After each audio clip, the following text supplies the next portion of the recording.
Yes. So I think you guys are here because you know a little bit about the not only the person that created this webinar, but the two people that are joining him as panelists, but also because of the topic. All of that must be of interest to you.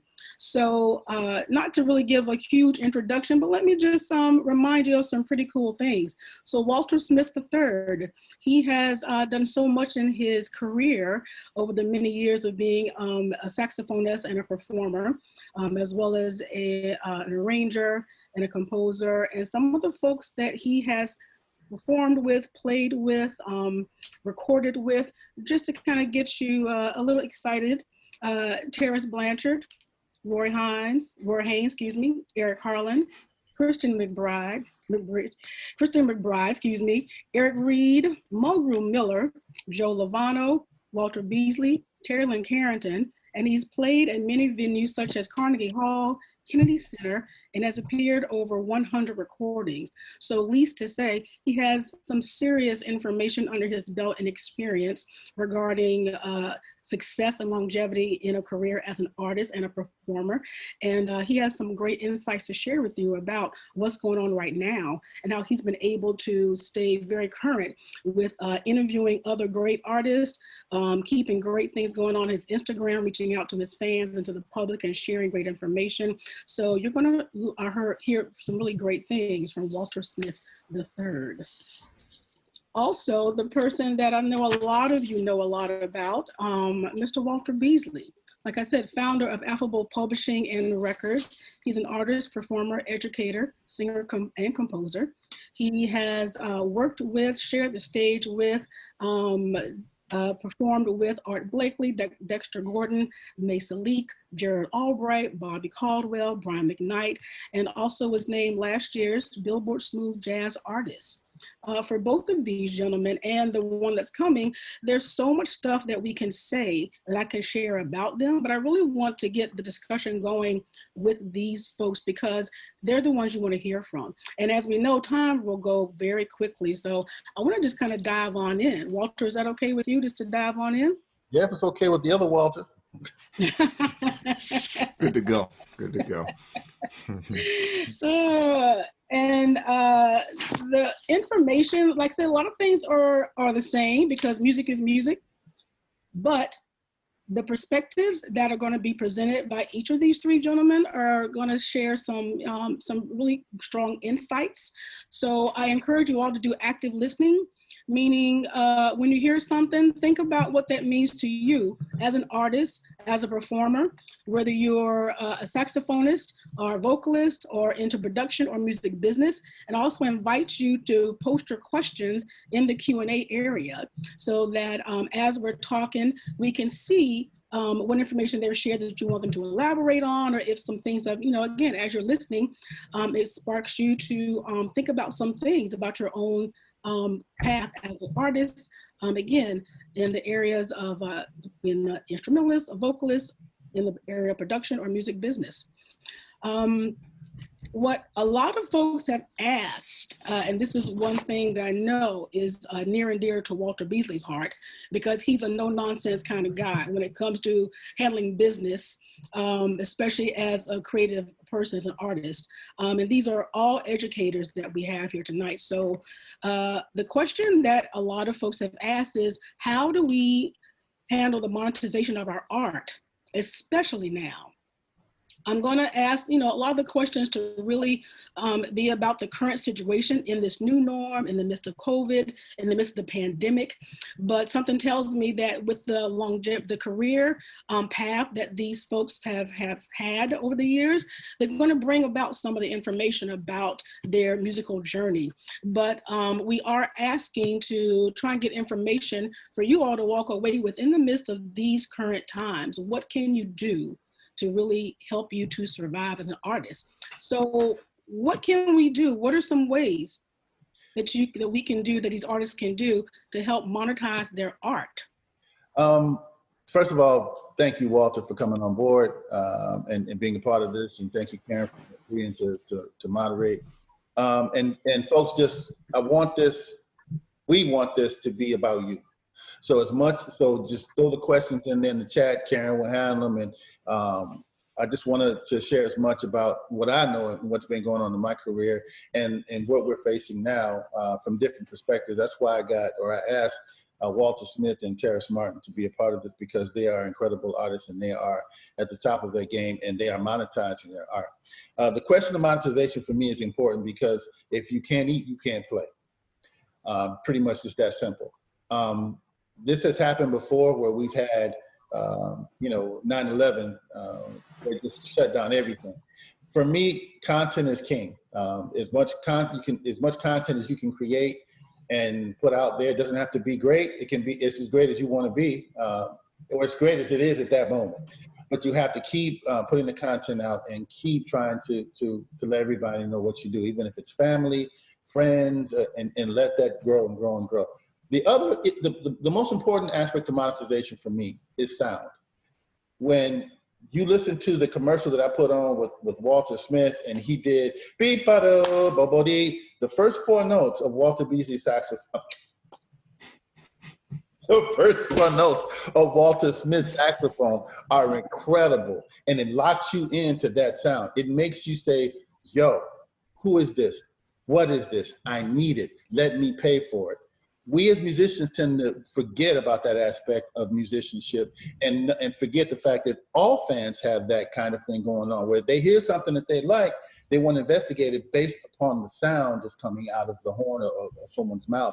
Your sound is the first key to monetization. If you know that you have a bad sound or your sound is not right, then the chances of you monetization your expression you're going to hurt yourself. So the key for me as it relates to monetization, or even with, I was thinking about Terrace Martin, when he plays Valdez in the Country, there's something about this relaxing, phrasing kind of thing that just draws you in. It's the sounds, the first 4 notes or the first 5 notes of your presentation, whether you sing, whether you play, whether you produce, it's going to create the most amount of money for you up front. And that's my philosophy on it. Yeah, I think just to piggyback on what the other Walter said, it's sound, it's the overall vibe that you have. I think one thing that sometimes gets lost in the way that we connect with each other, which now is social media. That's a huge thing. Or if you count YouTube as social media, it's just all the online presence that you have. There's sometimes this idea that the craft part is left out, and it's about creating some kind of image or something. And I think that is the thing that can grab someone's attention. But as Walter said, it's when you grab someone's attention, whether or not they are willing to purchase that thing, or really, you may not be able to monetize the thing that they are first caught by, but their further investigation will be the thing that is going to lead you to monetizing your entire, catalog. And when I say catalog, I don't want to get too far ahead of things, but like all the different streams of income that you have. I know that there are things that I have set up through my website. So if someone does hear something and eventually gets there are all types of ways that I can get money from that, even if it's music that I've written, selling PDFs through my website of those songs. It's kind of disconnected. It's almost the same way that your career could be disconnected. Your opportunity to play with Brian McKnight may have come from a lesson you taught to somebody that through the grapevine, it gets, like you never know how to connect those things. So regardless of what people hear, if it has that kind of thing to it, what you're trying to get is to get them in. When you lead them there, that's where all the content has to be, and that's where the quality comes in. If they were brought there under a false pretense, then that's the end of it. But if they get there and they find other stuff that's of interest and quality, and then they may not even realize they've been liking you for a long time, they just didn't know it was you. Oh, you're on that thing? Oh, you did that? Oh, now it's even more like of a connection. So let's just take a minute. We have another person in the room, a person that I know you guys are familiar with. Again, we were speaking of various reasons why you all are here with us. And I know that for many of you, Terrace Martin is one of the reasons why you're here. Terrace, thank you so much. Thanks for having me. Yeah, of course. Again, I didn't want to read biography because I know a lot of these folks already know exactly who you all are and what you do. But again, just to give a little the whistle of the folks listening in and watching us and having a good time. Terrace Martin, saxophonist, songwriter, producer, arranger, has worked with Snoop Dogg, Layla Hathaway, Kendrick Lamar, Herbie Hancock, Travis Scott, The Game, Busta Rhymes, Stevie Wonder, Charlie Wilson, 3 times Grammy nominated. So again, just like the other gentlemen that are here tonight, serious career longevity, amazing musical journey, and a lot to share. So I'm so glad that we have you all here spending this time with us this evening. Yeah, and Terrace, we were just talking about getting things started. A lot of the folks who joined us, we were able to ask them to submit questions beforehand, and these folks are no joke. The ones who are out there with their toe, their foot, fully in this music industry, they're really they really want to walk away with, what do I do so I can survive? And as you know, Walter Beasley, he doesn't mess around. He's like, all right, that means how do you create some different streams of revenue? How do you get some money flowing in? So the first question that a lot of folks were asking, like, what can they do right now, especially right now in the midst of this new norm, the pandemic right now? How can they monetize their art? And there are different things that came up about, what sound that you make that brings people into your music. Once they're into your music or they're into your website, what else are they finding regarding the other things that you've created in order for them to say, wow, like Walter Smith said, I didn't even know that you were on that until I went to your website, until I did a little more digging. And that leads to different ways to monetize your art. What are some other things that comes to your mind? Man, not man, I'm sorry, ma'am. One of the main things that come to my mind is I always believe this, like I said, everything I'm gonna say on this is just my opinion. Yeah. It ain't law. Just it worked. This shit worked for me and a few other 100 other people I work for. You know what I'm saying? But it for me, I feel like nowadays just being very real and realistic about the state of music, the state of Black music in particular, the state of, certain things like that. I mean, if I feel like music now is like used for a commercial to sell something else. So I feel like, I mean, some of us could just play a trumpet for a living, and they could. Some of us are lucky and could play one instrument, one thing, and just do that. But that's like, the chances of that, the realistic, is you probably easier to get into the NBA at 5'1". You know what I'm saying? These days. So my thing is like, I always tell people when they say, man, the bottom line is, how do I pay my rent? How do I pay my cell phone? How I feed my babies? And I'd be like, well, if you're not gigging or things like that, then you got to figure out another hustle. But if you don't want to abandon your music, then you got to blend your music or whatever hustle you about to do, the type of blend both worlds, whatever, how many 10, 20 worlds you got together. Like for me, at one point, I was playing the horn. I was like, way before the internet was cracking, I was always thinking like this. On Monday night, I hosted a jazz jam session with an organ trio. On Tuesday night, I played in the top 40 band. On Wednesday night, I played organ for a church. On Thursday night, I did whatever. On Friday night, maybe a keyboard session. On Saturday, that was quinceañeras and bar mitzvah day for the gigs. On Sundays, it was another church gig. So for me, it's always been, how can my art make me money? And one of the main things I learned about that is you can't be closed-minded. You can't be stuck on one thing if you want to get the bread, because money come in all kind of different ways and everything. And money is is the most non-loyal situation to you. Anything, money will leave you go to somebody else quick. So it's really, for me, it was about how can I not abandon my music, but still make a living. And I started coming up with ways like, you know what? Okay, well, on the internet, some cats teach. Me, in my case, I sell everything. you know, I'll sell you my shirt if you want to buy this right now, because I'm a hustler. You know, and really, I think, you know what, to cut to the chase, not even be kitty cat with it, I think you just got to be a hustler mindset.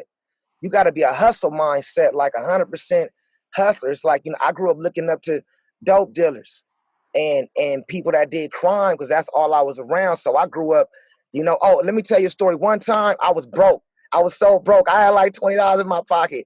And then I was like, you know, somebody said, man, why don't you go on tour with Kirk Franklin? I used to play with Kirk, but Kirk, he was paying real low, so I didn't want to go on there no more. I was like, man, I can't do that. I can't do that. And then it was Snoop Dogg that taught me some cheese is better than no cheese. So when I took that mindset and just started, you know what? I got to use my music to attach to every different thing. At one point, I was making songs. I was selling video games online back in the day when the internet first cracked. Then I started selling vintage records. I would make my own theme songs. Then, like, to really get it cracking with film scoring, I would take all these commercials, Mercedes-Benz commercials, Nike commercials, and I would mute the music, and I would put my own music to them to get them to all the agents and everything, just to say, yo, I could do that. I could do that. Or like I would rescore like The Last Dragon. I just would do whatever. I said, well, let me just break into whatever is going to bring the money. And I would just try different things. I was like, I don't really got the right answer, but I know you got to keep shooting till you hit something. I mean, that's my theory. I think a lot of people are agreeing with you. Yeah, people saying it's all good, man. They really appreciating all that you're sharing. We already had a question that came in, sparked by some of the things that you all were just sharing. You know, how do they, when you said about, you know, getting music out there and selling your music or getting the music to some other folks, one person asking, do they use a promoter or do they release some songs on their own? That's in the chat. That's in the question and answer, the Q&A. Oh, wow. Yeah, one person is asking, and that kind of leads to a bigger picture of, you know, like you said, everyone's got a home recording situation, got a DAW going on. Everyone has the power to do things on their own. Is that the way that it should be, or is there still a thing now that artists should be reaching out to other people who may have more skills, a bigger network, in order to get those songs out there, in order to get their music out there? I'm just thinking about that because it's very different for everybody. I know for me, there was a time where it was worth it to give my stuff to somebody else just to. I guess I look at all of this as like validation. So like just tying it with a label that other people are on, that I want to be doing stuff like what they're doing, even though like Terrace said, any cheese is better than no cheese. It was just like doing this, even though I know it's not smart business wise, it's going to put me into a scenario that will do more than if I just put this out myself. I know my first album I gave to a label in Europe, in Spain, and when it came out, that was just based on it being out over there. That was the first time I got opportunity to tour with my own group in Europe, was just because that record came out in Europe on that label. The deal that I got was not great. Was it worth it in the long run? Yes. But at the time, you know, I was looking at it like, man, I should have asked for more money. Maybe I should have put it out on myself, you know, all that kind of stuff. But at that point, it was really worth it to use promoter and use a label, even though the deal wasn't good. Now it's totally the opposite, because I've done all that stuff and now I can kind of take ownership of my own stuff. And even labels come to me all the time and ask, you know, big labels, they want to buy your master, or they want to release something. And when you look at what they're offering and you look at what the music will do over the rest of your life, you just have to evaluate if it's worth it to you to be part of a label, to be part of that group for whatever they'll do for you, or if you want to hold on to your own stuff and be in control of it. Because, you know, you look at a lot of people that were in their 80s, somebody like Jimmy Heath, he got something sampled by Tribe, and he made some serious money off of something he had recorded in the 50s, you know, way later on in his life. But he had only a partial ownership of it because it was a label. So his check that came unexpectedly, that was in the tens of thousands, could have been 10 times that amount. So sometimes you have to play a little, give a little to get your own thing going. But as soon as you can, you just need to be in complete ownership, and don't be, I guess, you know, you can see everything changing, like everybody's saying. Don't be caught up by a label or a name as being like the thing to aspire to.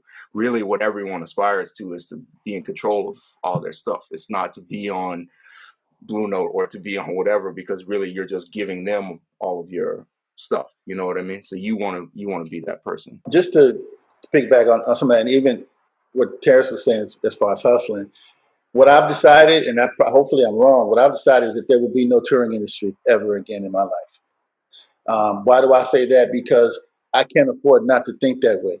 I live in Arizona. I live in Yuma, Arizona. Ain't nothing out here. So what does that mean for me? It means that I got to be, like he said, I got to hustle. I got to hustle the teaching aspect of my career. I got to hustle the content. The content for me is most important, because I don't think that if I made my bones on the East Coast, I'm back on the West Coast now. They're messing with people on the East Coast because they're going to be cheaper when it does come back around, and the bread is only be half as much when we do come back, if it comes back. So I can't make it over there. So I have to brand myself based upon my content. And the person was asking about what you have to do. What would you do if you had to release your first album all over again? First of all, cut out all middlemen, cut out everything. Talk to Terrace about how he's Brandon takes some lessons from Terrace and some lessons from marketing and all kind of stuff. All that stuff, because he's at the top of his game. My ego would have to go out of the window, and I'd have to say, look, am I really ready for this shit? Because my sound is not good, or I don't think of this. And it comes back to the monetization aspect for me, because when Terrace plays, even though Terrace and Walter have a sound of their own, when they play, I hear Jackie in Terrace, I hear Ronnie Laws in Terrace, and it makes me want to go in my pocket and say, I want more of this. When I hear Walter play, I hear Dex, I hear Gene Ammons, I'm like, oh, shoot, I need that. So I go into my pocket and I get that. The average fan, that's what they do. That's how they buy. They don't think about, well, I don't know, this sounds kind of different to me. Maybe I should be a part of the new movement. But that shit is gone. That shit is gone. Either you move them or you don't. And you better move them very, very hard, because this money is tight out here. People are starving. People are dying. COVID's got everybody wrapped up. You better make sure that whatever you come out there, you better come out 150%. Even if the content that Terrace taught me just about 2-3 days ago, even if it's not your best content, it's content is establishing a relationship with your audience. And you better establish that, because those people are going to be with you for the rest of your life. And when I say fool, I mean, you know, like your partners, whatever. You better approach them as though you're family, because they're going to be responsible for you making a living. Yeah. Well, you know what? Oh, no, go ahead, please. I want to piggyback on what Walter said too about his first album. That's important for a lot of people to know. Like this, I don't know, this industry, you got to give 150% to expect maybe 20% back in the record business. So it's like, you just got to love the good with the bad. But I tell everybody, like, you got to get the game something. You got to give the game something. You can't just dive into this. Like, you can't just, like, but like, it, to me, all my early deals, they were horrible. I signed a publishing deal at 18 for like 7 years. Then I didn't recoup the publishing deal, so they put me on suspension for 3 years. And there's all these things, but records are still coming out, but they keep taking more of the money. So even to this day, you know, I don't own 100% of anything I did from the ages 18 to 30. And it's a lot of hit records in that bracket for me. It's like most my Snoop Dogg catalog, Jay-Z, it's all these records that really could be benefiting in a different way now. But the flip is, to those records, I didn't lose anything, because I was just happy just to get in the game and just to keep going, because I know these deals are horrible. Mm-hmm. I don't need no homeboy telling me. I don't need my mama telling me. I don't need no hating musician that ain't done nothing telling me. I don't need to nobody tell me these are horrible, but it's on me to make this mustard seed something crazy. Yeah. So, okay, that's like, you know, okay, the deal is horrible. I only own 20% of the song that just sold 2 million records. How is this going to benefit me? Okay, every release party, I need to be there. I need to be next to the artist while they saying my name. Like Snoop, Like, I mean, you know, I did a lot of records for Snoop Dogg, a lot of records, and I wasn't making that much money because I was in a publishing deal with another company. So I said, how can this Snoop thing business-wise work for me? And it said, oh, grab your horn, go on tour. You'll meet other artists. Everybody loves the saxophone. They won't take you as a wild threat that you kind of are when you at that age, you know. Grab the horn and just look at that entry to the game as a key into the game. I got into the game.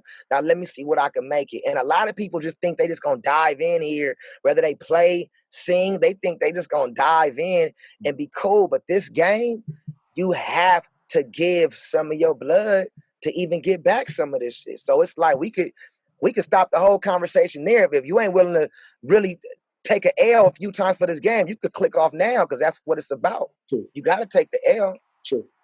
And the L's not really the L. The L's usually the L to one of your hating ass friends or cousins or somebody like that.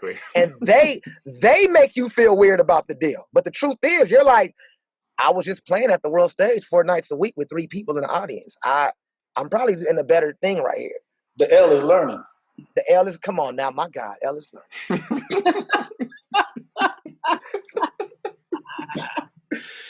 Oh man.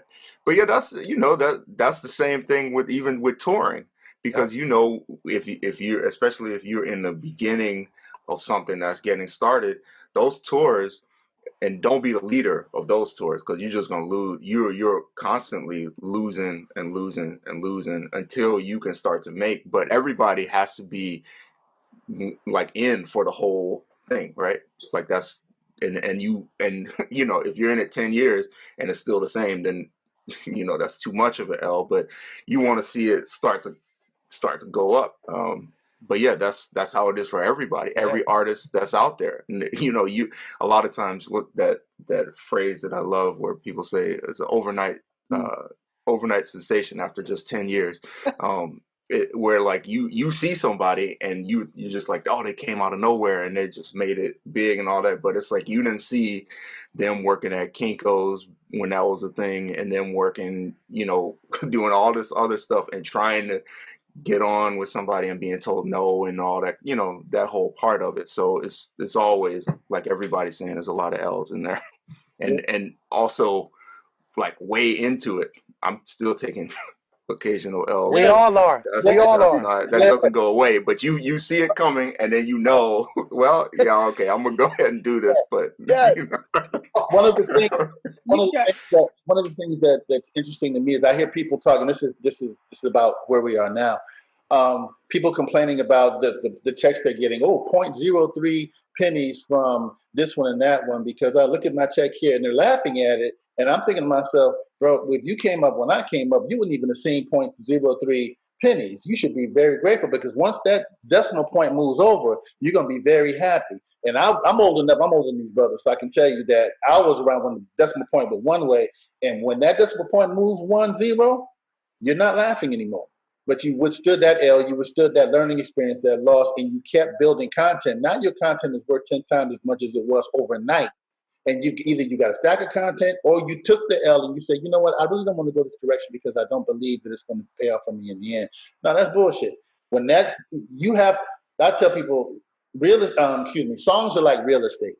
If you have a catalog of real estate, they grow in value depending on what kind of deals that we signed. And a lot of us didn't. You know, I mean, I'm one of those ones who sound like Terrace. But now, especially, I'm not doing qualitative or qualitative evaluation of my catalog. I'm just stacking songs, experiences, because I know that pays off in time. And you have that, what do you call that?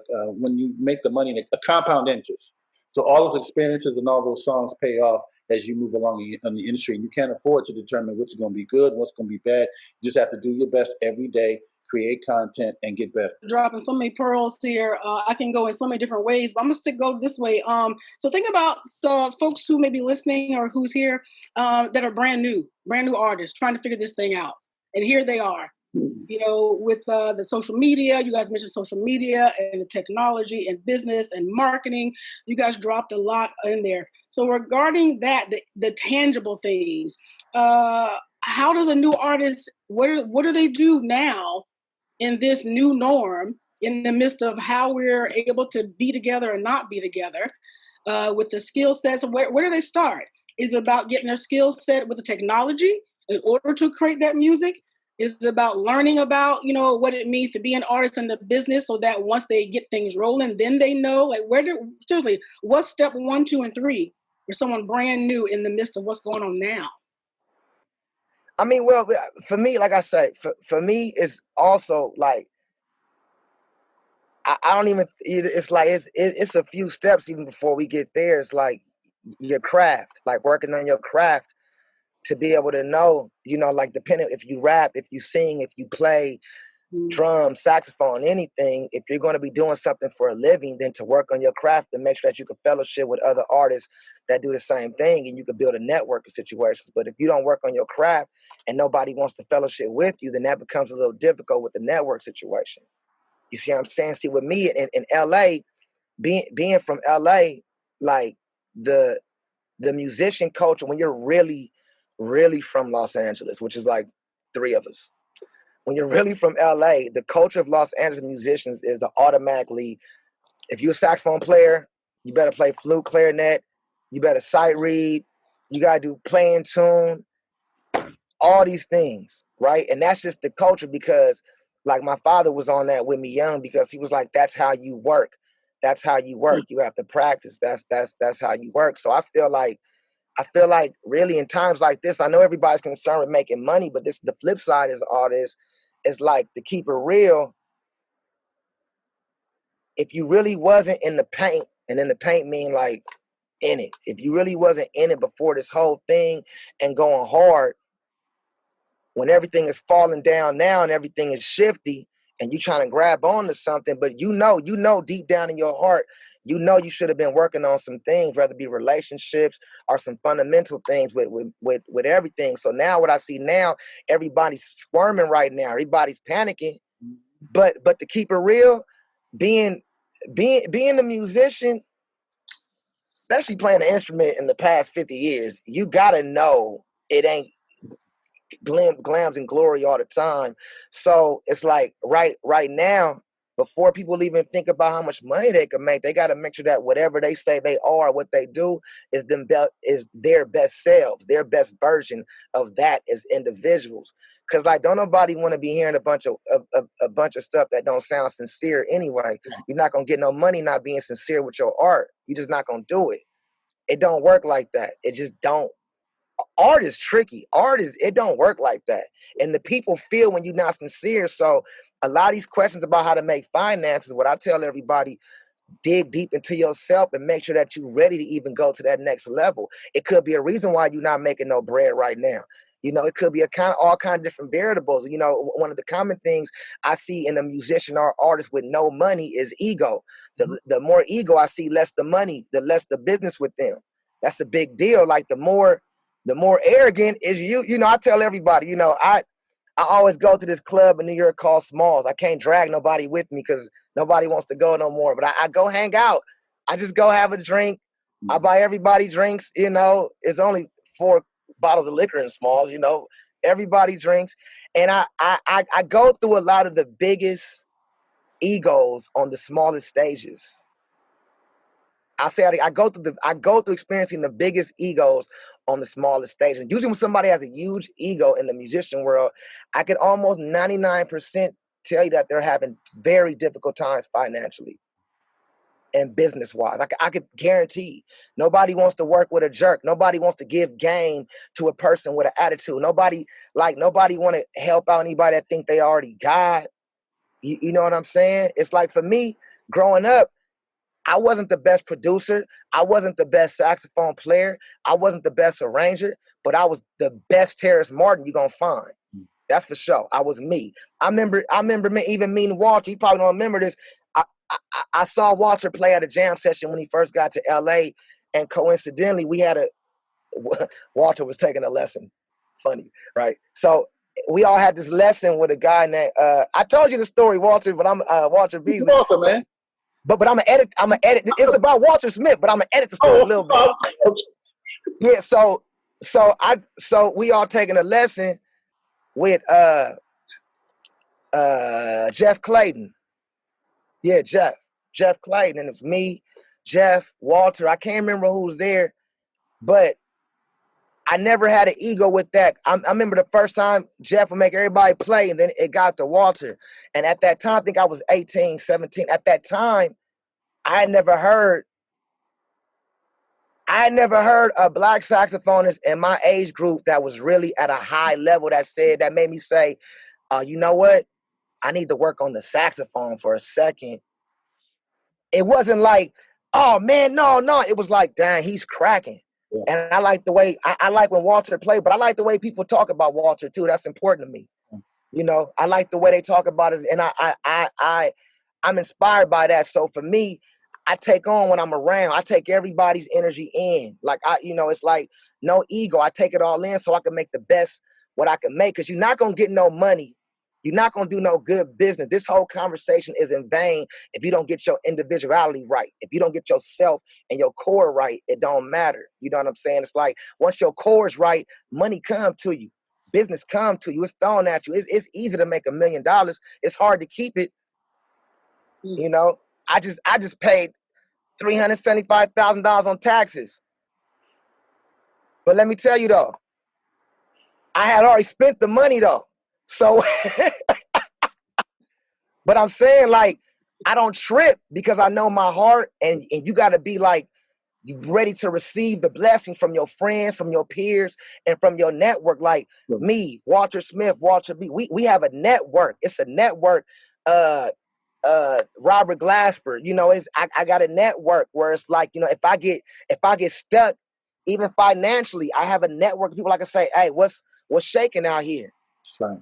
What's going on? You know what I'm saying? Well, actually, what I went through today, I follow this individual on Facebook, and I told somebody the other day, look, my world is completely different post-COVID. My ears are completely different post-COVID. I lost my father during COVID. My world, my reality is totally shifted from the time this thing began to right now. I listened to this cat on Facebook today, and you know they were live, and they hadn't been playing live for maybe about 4 or 5 months. And I remember feeling this when they came on. They played the exact same song with the exact same feeling, with the exact same things that were going on prior to COVID, and I turned them off because I'm not there anymore. And to your point, you have to humble yourself to the times. You have to say, okay, look, are you the same person you were pre-COVID? And if not, what can you do to articulate your needs and needs of your fellow man so that can be monetized, to your point? And if you can't, then you have to listen to the folks, especially, and nothing is new. You can go back to the times of the Depression and listen to the music there and figure out how these cats really dealt with it. And they dealt with the human suffering aspect of the condition and sang and played through that. And you actually felt something you connected with the music. The music was part of you. That's what's missing today. Now you got auto-tune. A lot of us messing with auto-tune, and that's great and everything like that. But when you take the blues out of music, when you take the ability to sing flat or to play flat, or to sing sharp and play sharp because you woke up and you lost your woman, you woke up, you lost your job, you woke up and COVID took all your parents in the house, then you lose the ability to communicate with your audience. And that's something that I'm teaching now, especially with my students. Like, look, forget about everything. If you mean, like Terrace's point, if you mean what you say, and you say what you mean, even if it's a little out of tune, or if it's not, keep it, because somebody is gonna hear that and feel that, and they're gonna promote you, because you're now speaking a language that everybody can understand. I appreciate that. And Walter, you said it once before. As a musician or artist, if you sound the same, whether your heart is broken or healed, then you miss something along the way, like in your musical educational journey. Even though it's the intangible, I think the intangibles and the tangibles, Terrace, as you said, work together. Terrace, I love something that you said in your Beat Makers producer panel with Brian Cox. You said the biggest ego in the room should be the music.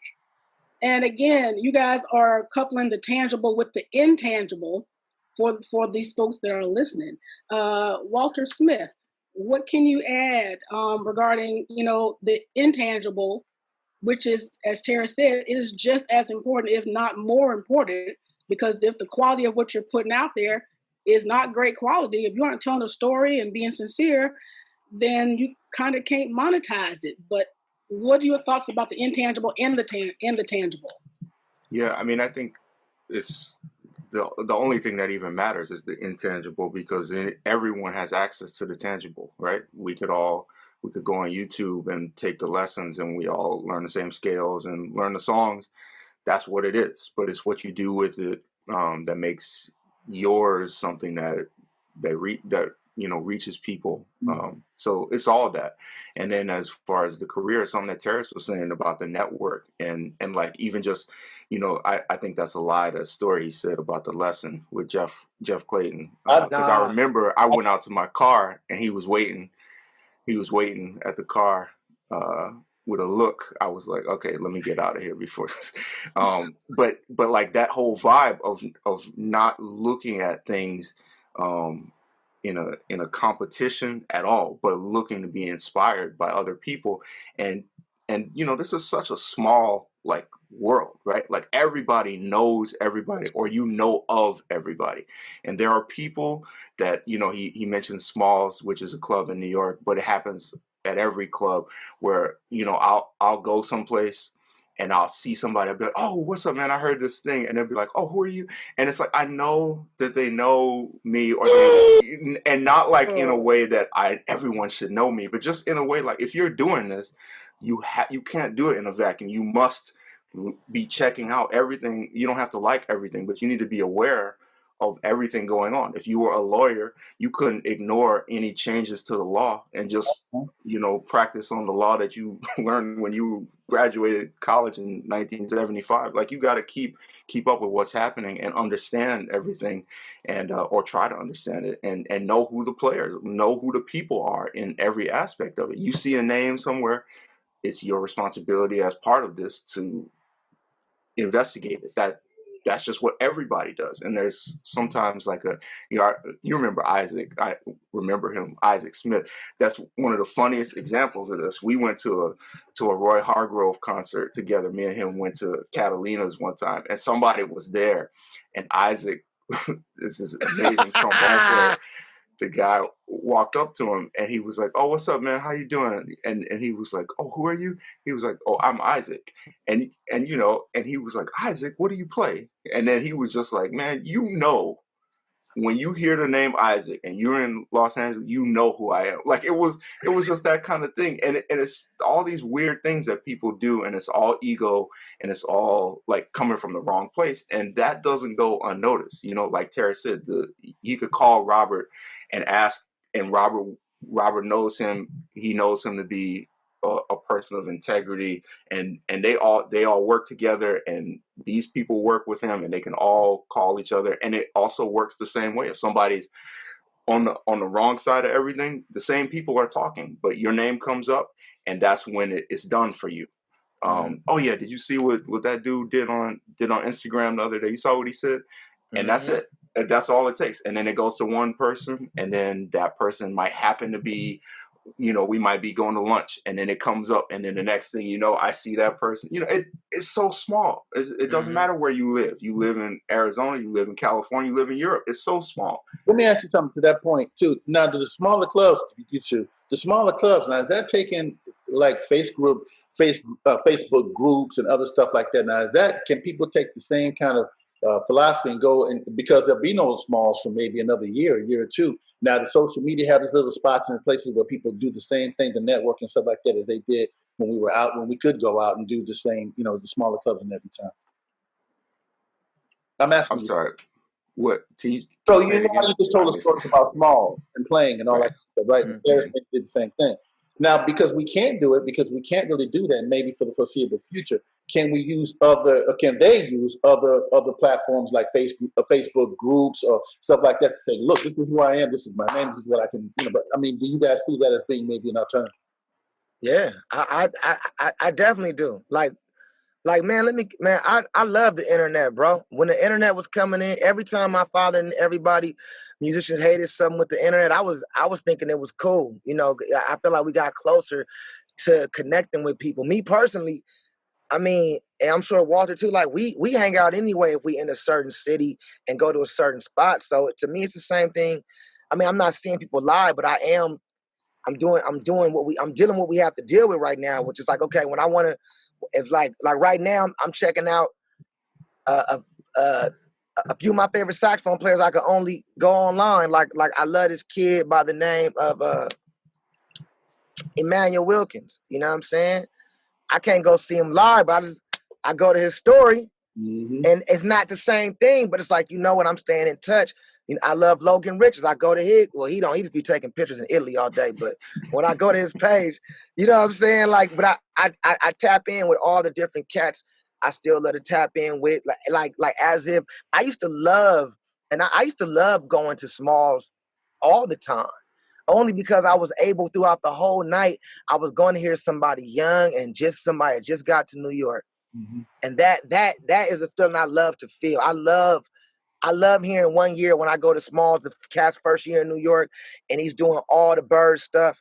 And then 2 years later, now he's playing for, I love being in it. I'm a fan of everybody. I'm a fan. So I'm a fan of music, so now I'm just going on my phone looking at stuff. I'm going on YouTube. I'm always looking at concerts. You know, I mean, it's like now the internet, we have no excuse, bro. Facebook, Instagram, DM, like it's no excuse no more. But to me, it's all good. You know, it's all good. Yeah, and what you said, Walt, like if you're doing it to try to get heard on Instagram or something, and you playing somebody's music and you tagging them, a lot of times they're gonna see that. Whether they respond to it or not, they're gonna see it. And if what you're doing is incredible and they see it, that's what you want. If what you're doing is terrible, don't tag them. Because that happens a lot.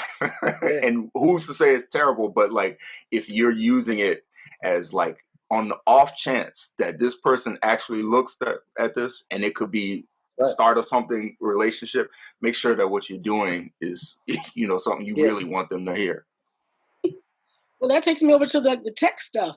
You guys are saying quality with like what you're saying, why you're saying it, like what's the emotion, what's the sincerity. But quality also means goes back to the technology. Like Walter, you said you want it to sound good. How do these folks, if they want to present something, but they know like they don't have like the highest quality, the most expensive, or you know the DAWs that some people are talking about, Pro Tools and whatnot. It doesn't Is it matter. okay? I'm talking about sounding good, like the craft part of it, like quality of what it is that you're doing. If you could do it on your phone, like that. There are people, like I think if you're going into a certain business, like you know, Terrace, we were talking to Bob Reynolds, like he has the vlog and the online school. So like if you're gonna continue to make videos like that, you can't do those necessarily with the selfie grainy thing on your phone. You could probably do it, but it would affect, you know, if you're asking people to pay a certain amount, you want it to look a certain way.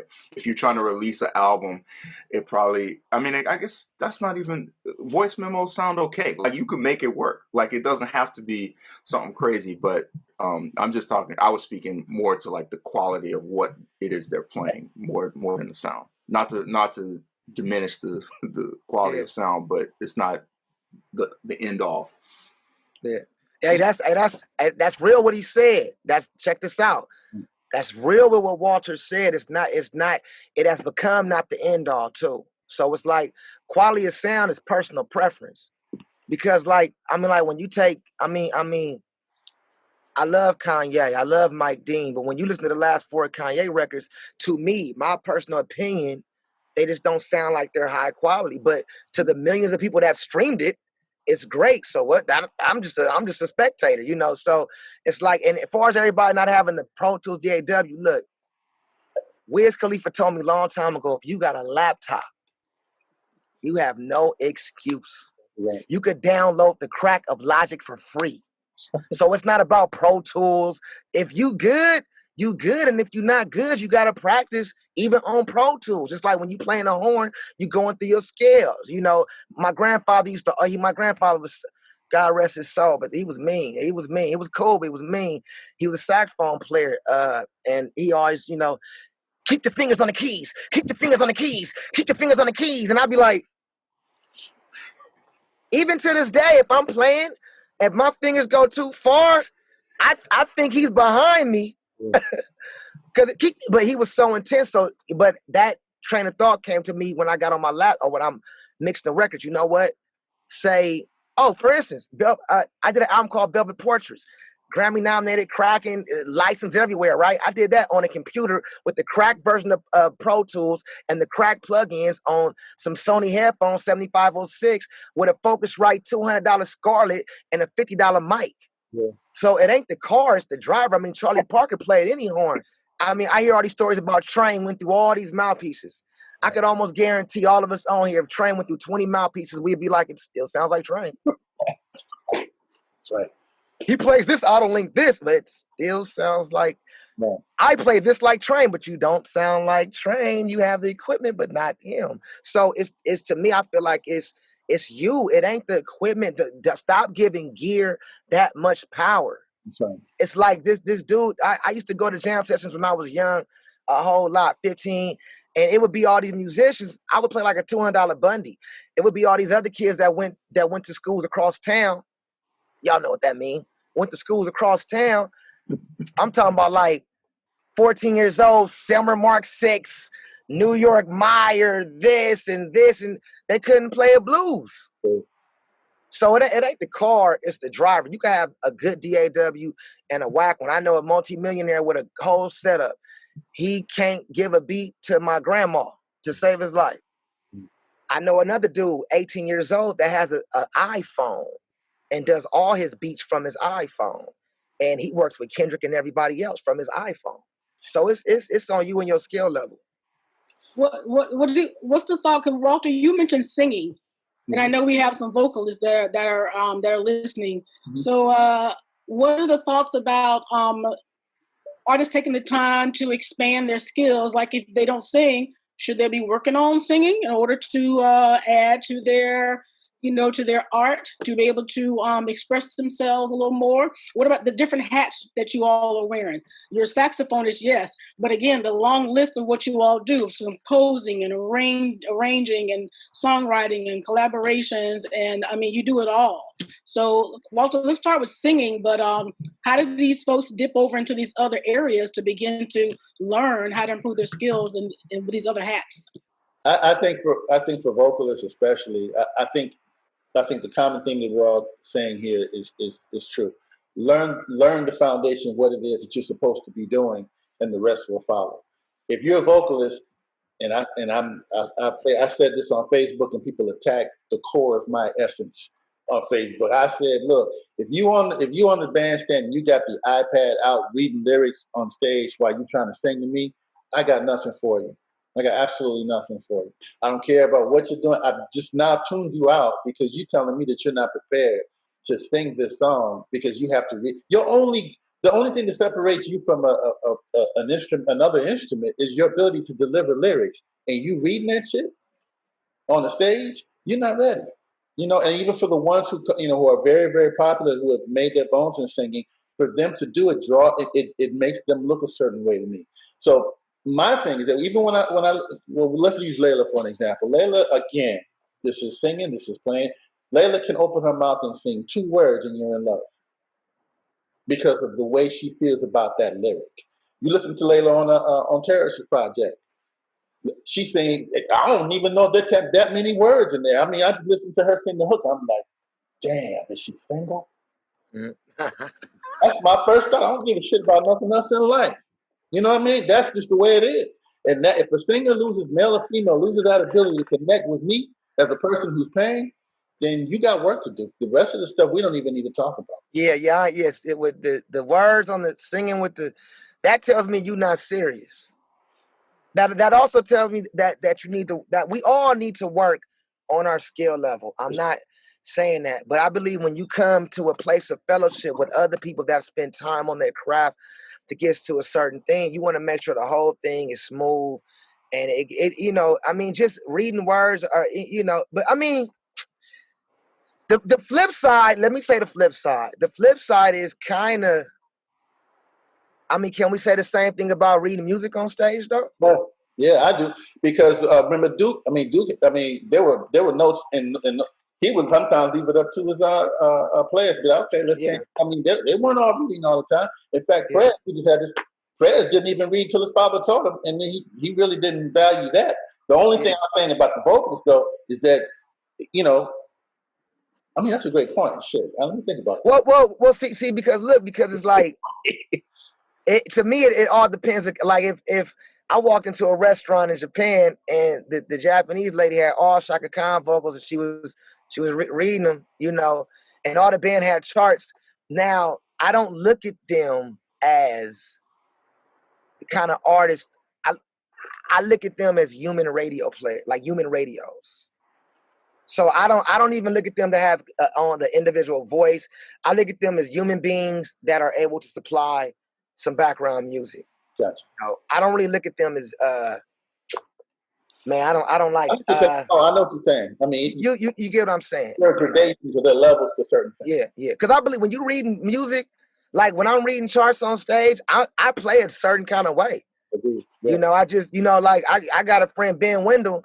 He been playing since he was in sight reading everything in 9th grade. Like he wrote the song. And some guys got it like that. Ben is one of those cats that like, I'll sight read your life. Here, give it to me. You know what I'm saying? Yeah. Me, I'm looking at the chart like this. Like, I remember just recently I did like a Wayne Shorter tribute, and they gave me all the list of songs to play. Juju, all these songs. I get to the gig with Herbie and Wayne, and I'm like, I'm ready. And they're like, we don't play it like that. And I'm like, oh, okay, well, I didn't want to say this, but I had to. Do you have any music I could look at? And when I seen Wayne's music, the messed up part is it had nothing to do with how they was playing the song. So I'm caught up in the weird space on the gig when really I should have let go of the music and all depend on my feeling in my ears. You know what I'm saying? So the first night it was a puzzling thing. So me personally, I don't really believe on having music on the bandstand, but I do play with orchestras with Herbie with keys, and I gotta have music. But I'm not gonna lie, I get lost every time because I'm not focused on the music. I'm looking at like a damn clap and count sheet.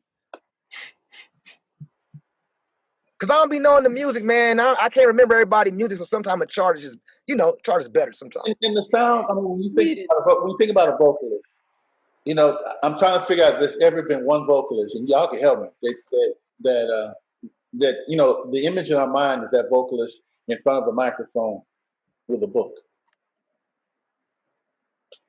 There's just something. They just crop the pictures.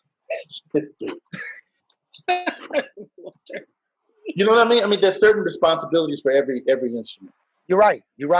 And if the first one you haven't learned to do is to convey a certain message, or the only thing that you're responsible for, that my thing was when I taught groups was that, look, I got you with what I'm supposed to be doing, no matter what we're doing. I know my lane. But if you don't know that the only way we're going to eat as a band is if you get out there and deliver those lyrics that only you can deliver, then we all have a problem with you as a vocalist. We can do everything we need to do and really have this thing cranking back here. But if you don't do your part, we're not eating. Walt, I'm sorry, I took your. No. Y'all said everything.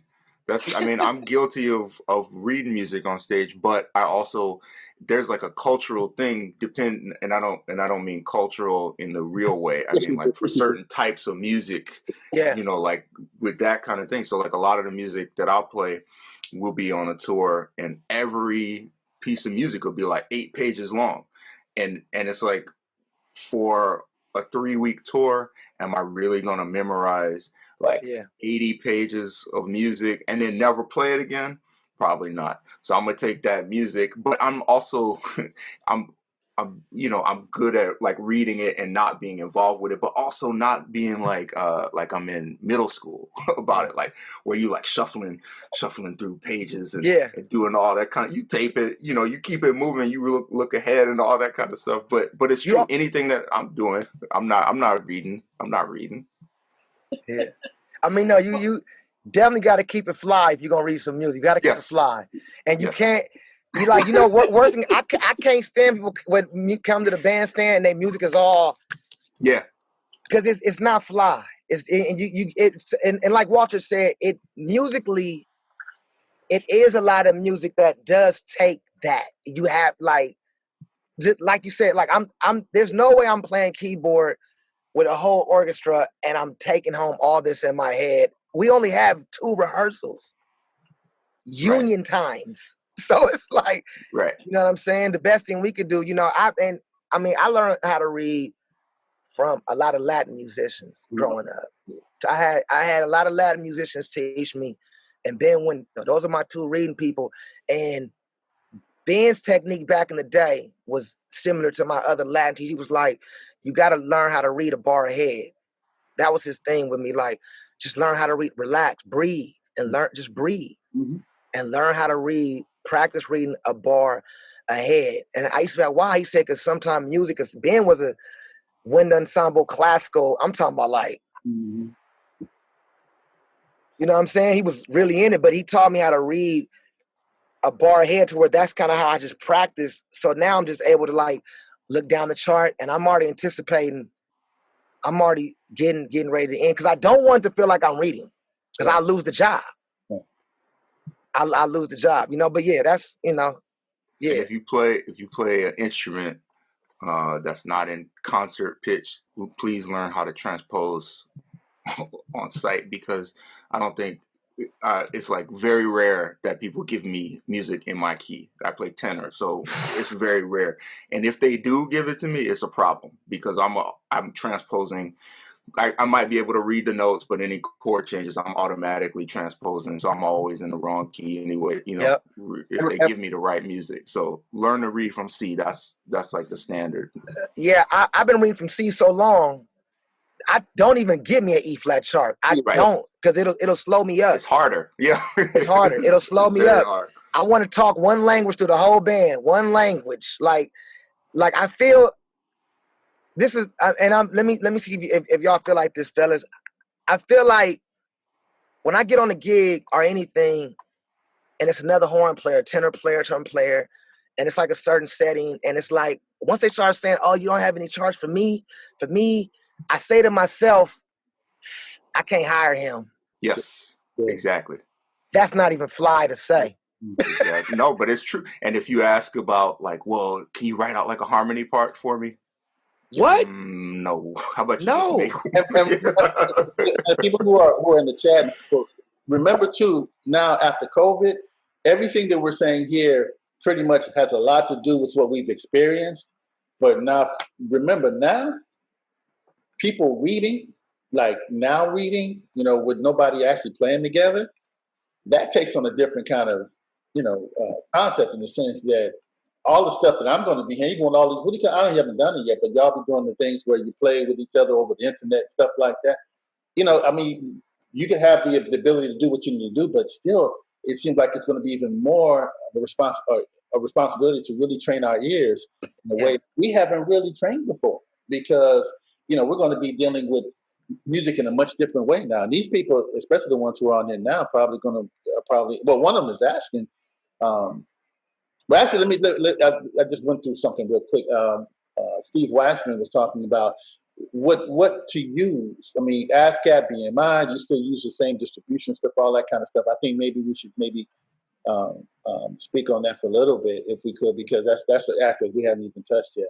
I know for me, I use CD Baby, and I own all my publishing and own everything, and the YouTube thing, and have CD Baby do my own stuff. So I'm just wondering what you guys are doing as well, because a lot of these people are getting ready to get into the music industry more to know what we've done and how, and maybe that stuff is changing. Maybe this DistroKid may be better than CD Baby. What are your experiences in doing what you guys have been doing? What I've been doing lately, so for the last 3 years, and we released something during this time, we had something come out in April. I use ASCAP, and I don't really, you know, I've never seen a big difference between ASCAP and BMI as far as what it's going to do for me, or CSAC. I know that one came out or was popular after I'd already signed with ASCAP. So I've just always stayed there. I use a publishing administrator, Modern Works, which they track down all your stuff. But as far as distribution and releasing and everything, something that I've found to be very helpful for me is the licensing with labels.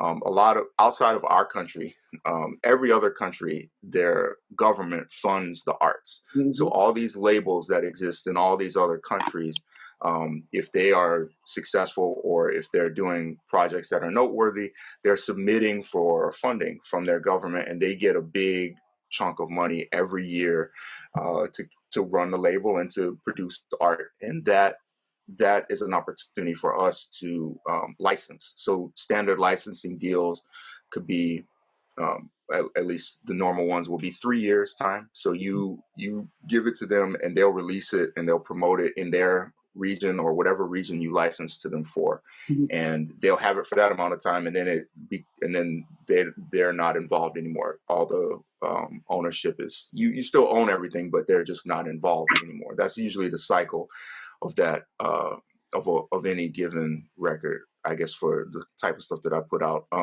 But what I've been doing lately is licensing to different labels for different regions, which has been really amazing for me, because it helps with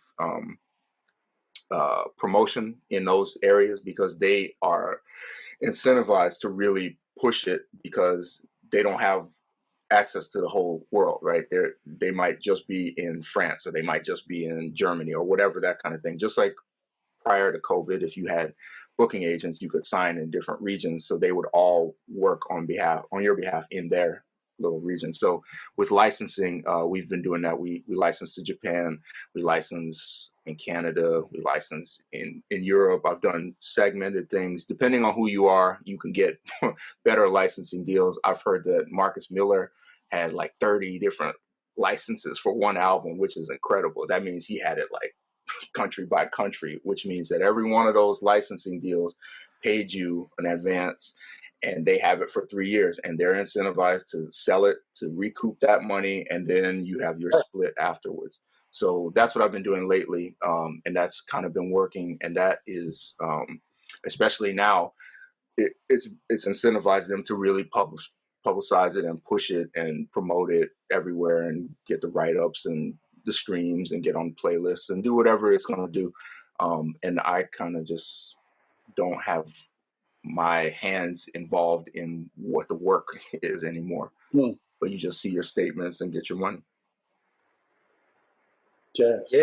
Yes, same thing.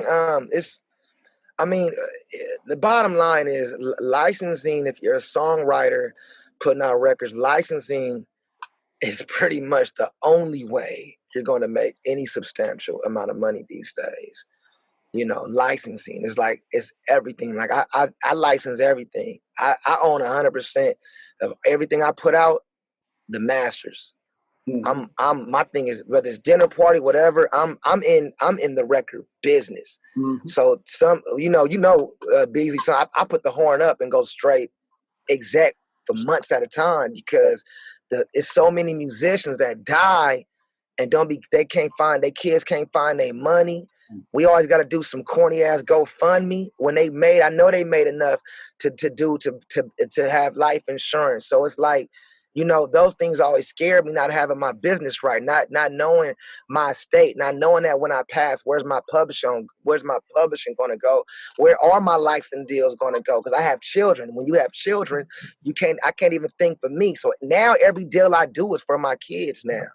So like going, like Walter said, like licensing is big important. Like for me, and to be able to license, for Walter to be able to do that, you have to have a catalog. Mm-hmm. You got to have a catalog. You got to have music out, and you got to have desirable music to be licensed.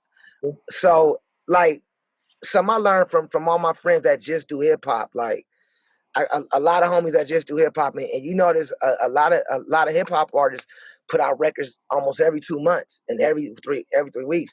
I took that idea and say, how come nobody does this in our world, in the other world? Let me let me do this. Because now you don't need a record label to upload your record. You don't need nobody to be successful other than yourself. If you're not successful, it is your purely fault. Because now you could do the record, mix the record, master the record, take the picture, put the record out, and ain't got to leave one chair. Right. And so for me, I've been putting records out since, late 2019. Every 3 weeks I was dropping an album, like 5 songs every 3 weeks, or a song 3 weeks.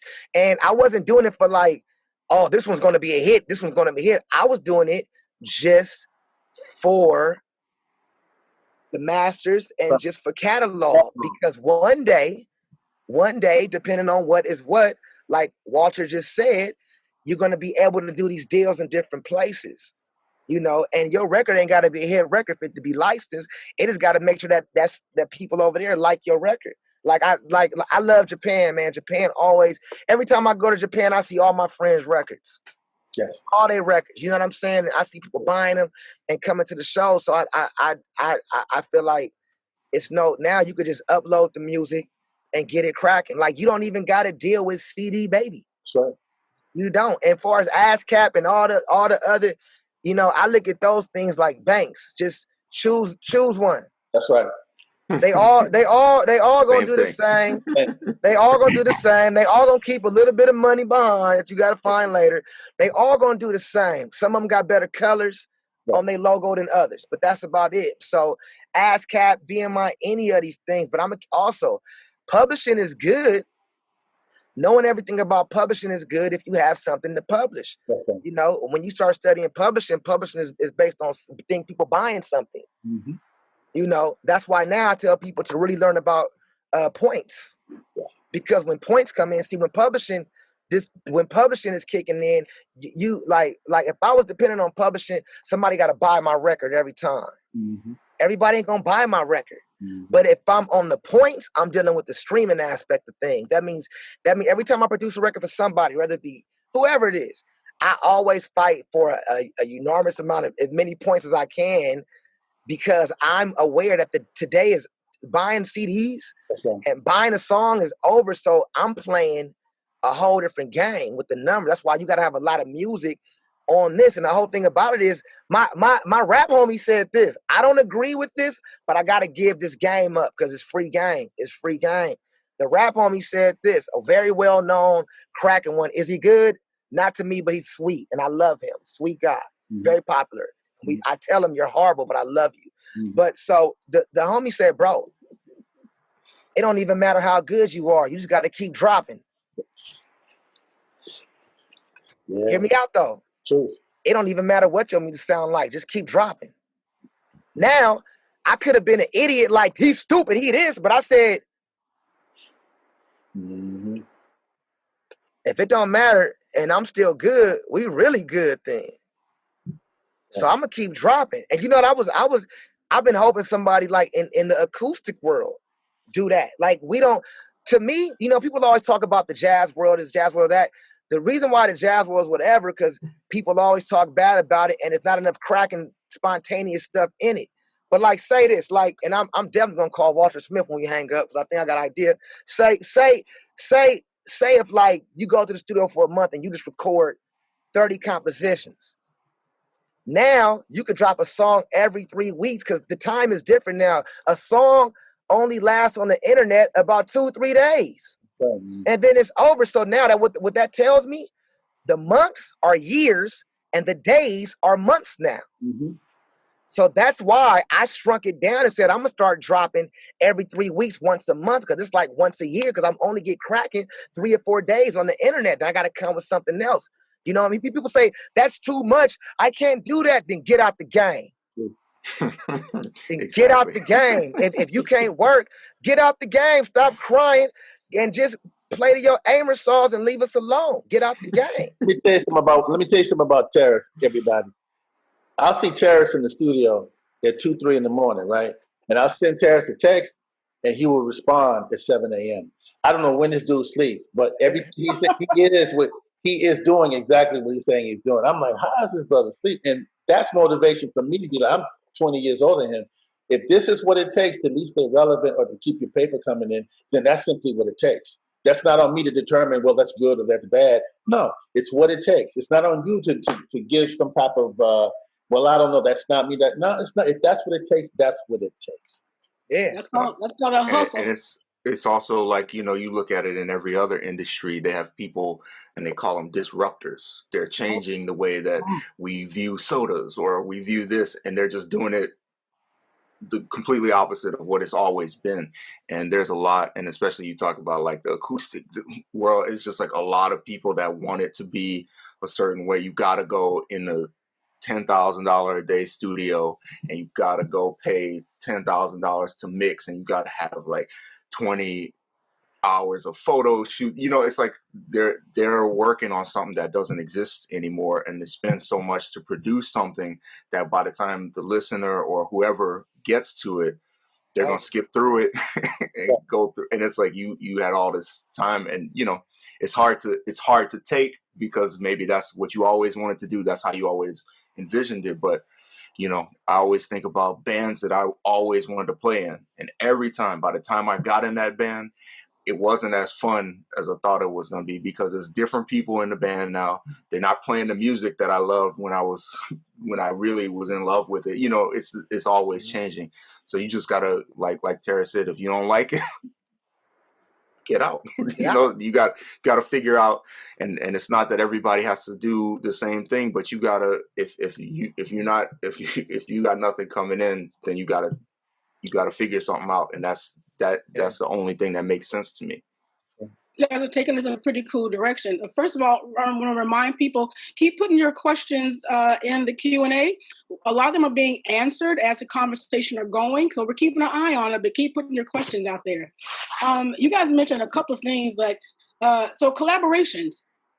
Collaborations today are definitely looking different. The same way that Walter said, building your network and meeting people is definitely different. You can't go up into a club and see somebody like, oh, who's that? And next thing you know, you got name and numbers and contact information for a whole new band and whole bunch of people with some great things that may come up regarding collaborating. But now collaboration regarding, with Zoom and the technology, is that as successful as it was when you were able to be side by each? Is the quality of collaborations in jeopardy because of the way you have to collaborate, meaning you aren't side by side? And on top of that, I love what you guys said about I just finished recording somebody's album I never met before. He paid me online, sent me all the music, sent me the tracks, I recorded, sent it back. You know, collaboration is the same. It's still about working with people, and the reason they want to work with you is because what they see of your work. So yes, it's the same. The way I found about Terrace was exactly the same. I was asking to be on my boy Byron Miller's project, and I heard the saxophone play on his project, and I said, "Oh shit, no, he got somebody." This is good. I said, "B, who's this?" He said, "Young kid Terrace Martin." I said, "No, that you talking about one West Coast who played with Snoop?" And he said, "Yeah." I said, "No." He said, "No, Ron, this boy plays." I said, "I know he's playing saxophone." And then I did this whole thing, dive into Terrace Martin. I was like, "Yo, that's the blah blah blah," and I just put all the 2, 4, 6, 8. And then me and Byron Miller had never met, and Byron's like, "Well, I said, "Well, how about the next project, Byron?" And he said, "Okay, fine." So the way I hooked up with Byron, or the way I found out, really met Terrace and met Byron, was asking to be on Byron Miller's project, someone who I adored, still never met Byron Miller. But I found out about Terrace Martin, really found out about Terrace Martin, and did my investigation of Terrace Martin the same way that we did before, by hearing his playing on a record of somebody who I'd never met and knew I wanted to get in contact with that dude. I remember, this is kind of random, but remember when I saw you in New York at that studio? And so he was in there, and this dude had just recorded his album, and it's for a major label. And he was like, want to know what Terrace thinks about it. What are you hearing? Blah, blah. Wait, was that? Hold on. Was that? I'm not. No. Well, of course. But indeed. Well, it was after 5 o'clock. So. But there. it was funny because everything he said, I could see the person listening to what he was saying and being like, what is he talking about? And then everything he was saying, though, it's like you're giving, if you think about your music in a different way, no one else is doing that. And it gives it a chance to be something, because the guy had his album, it sounded great, he had all the people on it, it was killing, right? But it's another one that's killing, and it's gonna do what it's gonna do. Terrace told him, he was like, man, this is great, but you should make a video, and it doesn't need to be anything about what the song is even about, something that's just a very like something that people will have a visceral reaction to. Like it could be, I'm not gonna say the example you gave, but like imagine like some kind of just very like gory event, and then having the music in the back, but like really like acted and cinematic, and you're putting, like he started saying earlier, attaching your music to something. And everything he said to him, I was just like, man, if he did any of this, it would change. Like this whole thing would be like, I feel like the whole thing would have been a different thing, because everybody would have been talking about it, bad or good. It would have been an amazing like thing. And he was telling them, and I could tell that the dude just wasn't really taking it for what it should have been. But it's like those kind of ideas and changing how you're approaching it, that's everything. And you know what? I remember that night, and it clicked. I was telling him these things, this young man, this, because I really feel in my spirit like he has a skill level to really do some incredible things in his life, you know. And I was just saying, like you said, Walter, I was like, it's killing, but I mean, who it's cares? Not enough anymore, who right? cares? Who cares? Who cares? It's like it's killing, and we'll tell you it's killing. Me and Walt, you are playing amazing. Oh my God! But how is that connecting to the person that you want to help pay your mortgage and take care of your family? How is that? Is that killing connecting to that? You know? Because the main thing when I heard his music, I kept hearing, beside the killing, a lot of loud. I'm funny with like mid-range and loud sounds, like loud sounds. I'm kind of like loud sounds and loud snares scare away a lot of people on records and live, and loud, like loud. So a lot he plays, the style of playing does is real like tough, you know. I don't know how to, it's just real like aggressive. So I was like, man, this music is great, but maybe you should show your fan why your music is this way. Maybe you should show the process through something else that person that don't play. Because look, my mom is a songwriter, man. My mom wrote tons of hit records, but every time she come hear me, she came and heard me with Danilo and Brian Blade and them, and Herbie. And I came off stage like, oh God, I feel so beautiful. And she was like, every time you play with them, it sounds like you guys are rehearsing. But then my mom hears me play a guest solo with Janae Aiko, and it was like, you should do a record like that. And it's like, you know, it's just different things. But those people that you just say, if you're doing it for a living, you got to pay attention to something, man. You got to pay attention. Okay. You can't be all up in yourself. That's a part of ego, though. Ego, I just told somebody said, what's the difference with self-confidence and ego? Self-confidence is knowing I practiced the part, I got it, I got the gig, I'm going to have fun. Not I'm going to kill it, I'm going to have fun because it's easy. Ego gets in the way of the money. Right. Ego, you can only tell there's ego involved to me when it gets the way of the money. Meaning people don't want to call you back. Meaning it's just, you know, it gets in the way. So that night, and then now that we're talking, Walter, what I was really doing that night and my way of thinking was I was trying to think of a creative, sweet way to tell him you should throw away the ego and open up the scope, because you're not as bad as you think, because you're closed. You're closed. So you're really not as bad, because bad to me is like this. Like, you know, that's bad. Bad is like, I accept everything. Let me dive in. That's bad to me, you know, at one point, and still, but at one point, Branford Marcellus was my everything as a kid. He was my everything because he was trying everything. He was trying everything, and to this day, I'm not a fan of Buckshot LaFunk, but I'm a fan of his effort to try. Okay. You feel me? I'm not a fan of a lot of things. I just got hip to the romantic, the record. It's just him playing. Yeah. Saxophonist, if you do not have that record, let me tell you. But anyway, but it's like you get the point. Yeah. To your question too, there's a young lady who I just actually Terrace. I just found her through not Terrace, but Terrace ended up being part of it. I was on when the Emotions lead singer died. Now, Emotions was part of my upbringing as a child.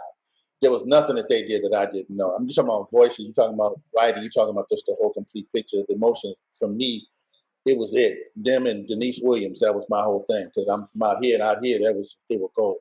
But I looked at a young lady who was on YouTube singing, and I guess one of the members had gotten sick, and I was like, well, first of all, she was cute, and she was cute. And then I said, you know what? I like the sound of her voice. And I was like, let me just do some investigating and see. And there was this beautiful song that I heard her doing. It was not poetry. What's the stuff when they speak Terrace and the music?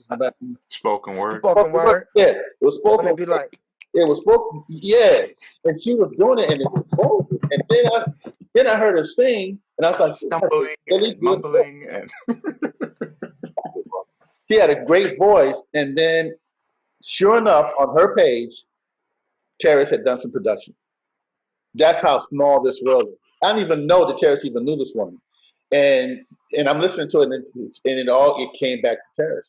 But the investigation started out with me simply being on YouTube, kind of really being depressed about the singer for Emotions who died, and I saw her, went and bought her album. Yeah. That's the way things happen. I grew up with them. They Wayne Vaughn is her father. He wrote "Let's Groove Tonight" and right on. Yeah, and their mom is Wanda Vaughn of the Emotions. Right. So that was like my God family, man. They was very high level, open minded Black folks living on the hill overlooking LA and still kept it hood. Yeah. You know what I'm saying? So they was, Yeah. So one of the questions that folks is asking is hiring an entertainment attorney very important? What? What? Hell yeah! What? Hey, we should have started off with that. Listen, the attorney is everything. The attorney has the relationships with the licensing companies. The attorney has the booking relationships. The attorney has the good manager relationships. Yeah. The attorney's job is to fight for you, even if your mama trying to get the best of you. The attorney gonna fight for you. And I gotta say that because when dealing with the entertainment business, it ain't no family. Yep. It's the attorney or nothing. Yep. You know what I'm saying? I tried to sign my son a publishing deal. Me and his mama got into it. So it's serious. You know what I'm saying? But the attorney is everything. Like for instance, I went through a lot. Like I made a whole bunch of money young and I lost even more money young too. I bought a couple of houses, nice cars. And I also remember when the sheriff said I got 5 minutes to leave these things behind on 2 different occasions when everybody partied at my house, drunk up all the liquor, smoked all the weed, ate all the bomb lobster and everything, and got songs. And then when I'm packing up my underwear and boxes, nobody's packing up to go. You know what I'm saying?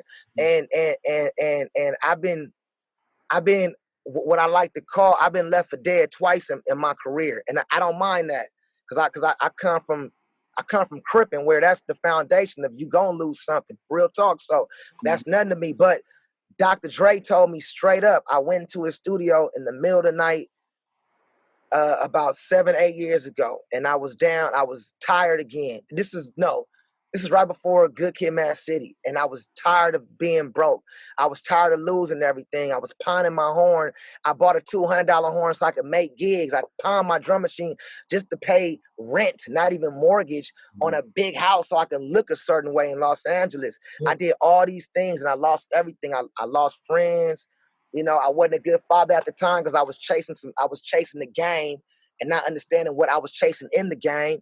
And then I went to Dr. Dre one night, and because he always said, if you ever got to talk to me about anything, come holler at me. Everybody go to Dr. Dre for either money or opportunity or everything. I said, can I talk to you? He said, yeah, what you want to know? I said, I want to be open up to you.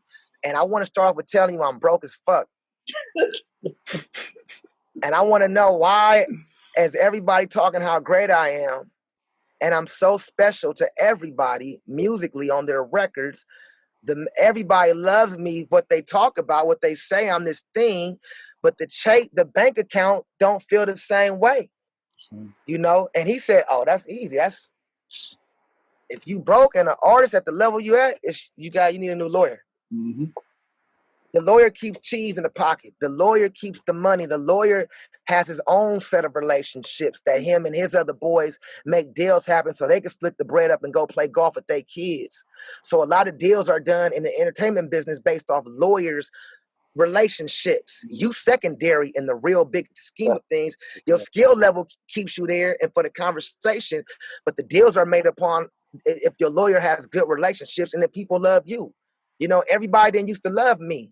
You know, I could talk about the ego because I had the ego, and that's why I was stripped of every motherfucking thing. I'm talking about, I'm at my brother's house right now off Crenshaw and Adams, where I always had to come back on this couch and live for the past 20, every time I lose something, you know, but I got tired of sleeping on this couch. I got tired of being what I call fake arrogant, going to the club like I'm this, but then tucking away on somebody. I got tired of living this fake life. Right. And I said, I have to get my business in order. So let me start at the root with my attorney. Let me make sure all my songs are registered. Let me make sure everything is around. Let me make sure I keep a cell phone on. I pick up my cell phone. Let me make sure I'm attentive. Let me make sure I'm not high and drunk all the damn time. Let me make sure I at least start smoking at 8 a.m. and not 6 a.m. in the morning. So I got this 2-hour window. You feel me? Because look, productivity. Look, I'm from Los Angeles. I live in LA. I come from a strong cannabis family, so it's a different culture. But you know, it's like I had to say to these things like my business is not in order, so I can't party. And then I stopped smoking weed for a year. I said, if I can't afford to roll a joint on my own couch, I can't afford to smoke weed. I need to fall back. So I had to hit the reset button and get the lawyer involved. The lawyer, which then he said, okay, be transparent. Where do you want to be? Where do you see yourself? And when he said that, I said, well, first I want to be able to pay bills on time consistently. And I don't want to go on tour because I don't like the tour really. So I didn't want to go on tour. And it was rough, but the lawyer helped me out. The lawyer's the one that said, okay, well, look, and my previous things were dealing with high level artists that do different things. This is what they did. So let's take a few things out of my other people I represent, because remember, the lawyer has all the relationships. They've seen everything. They could give you game. The good lawyer is going to want to give you all the game so you could go out and get more work so he could do more deals. So he going to make sure you got the best management. He going to make sure, but his job is to watch the management. The management job is to even watch the lawyer. Everybody watching everybody. I'm sitting back like this. Everybody watch everybody but me. You feel me? But at the same time, I'm watching everybody though.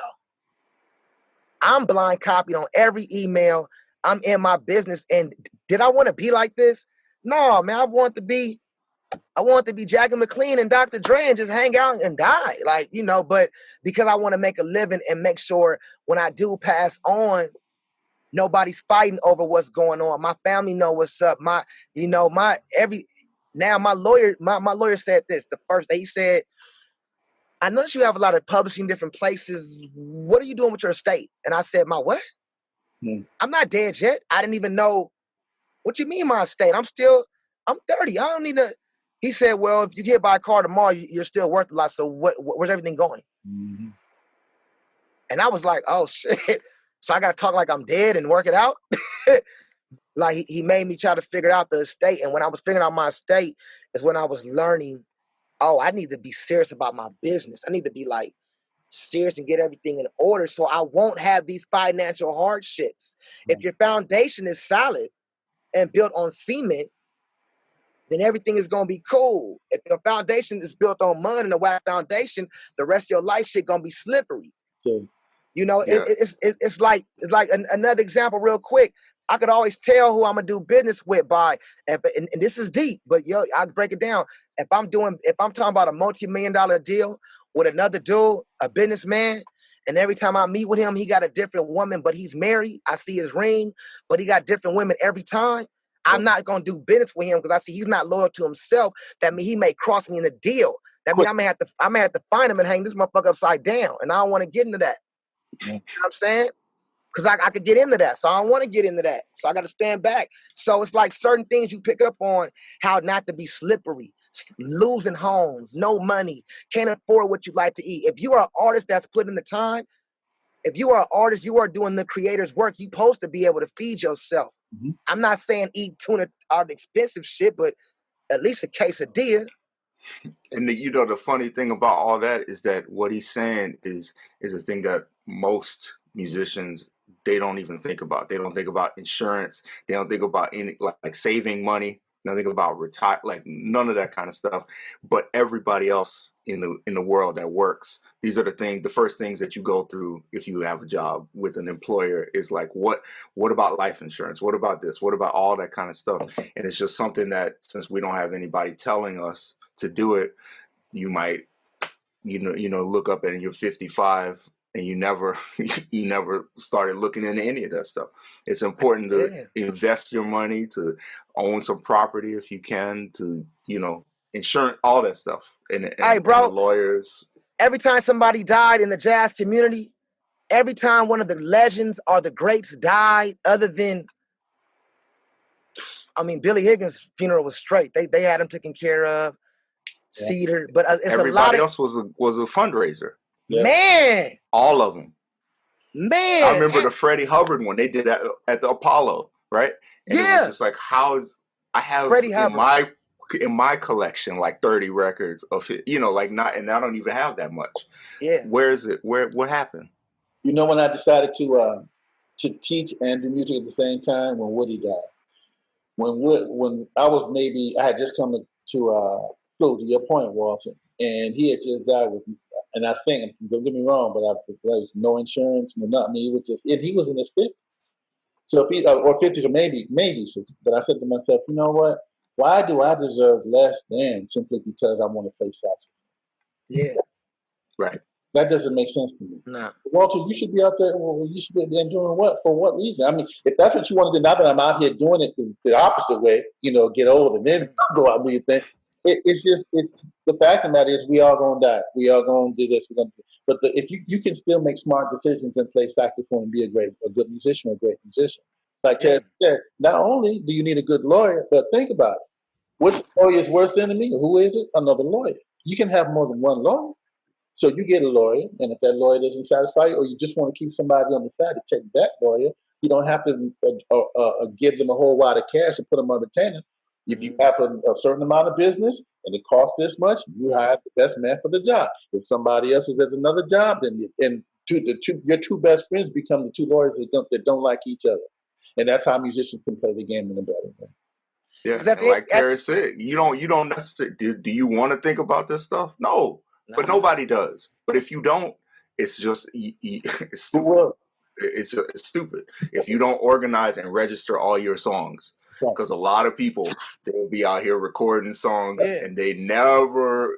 It's just, look, man, it takes more work, but you got to do it. Yo, my friend of mine, Willie B, a producer for Kendrick, he sampled a Eric Reed song called I heard Eric about Reed, this. Eric Reed song, and it was on a Willie Jones record, The Thorn. I love that song, The Thorn. So that record wasn't nothing at first, and then Kendrick blew up, and that record, it still didn't become a thing, but they were still able to pull a decent amount of that money because he had his business right, and the homie that sampled it didn't have his thing together. But Eric and them was able to go hard on their thing. Now the flip side is they went hard and all that, and it worked out. They could have just called me and worked it out, but they went lawyers and I hate the police and lawyers. So I mean, no. I'm sorry. No, I'm saying so. They did their thing, but with all jokes aside, just the business of it, they was able to benefit because just like Walter said, when Jimmy Heath years later had Tribe, here's this young star, Kendrick Lamar. Who would ever think in the jazz world this man would sample something that was done in 2007? That's new. Right. but because they businesses together, that record is such an important part of Kendrick Lamar history. Whenever Kendrick Lamar movie or all those things is done, Eric Reed's gonna always be able to collect some from that because that record is so important to us and our crew. You know what I'm saying? But his business was right. Yeah.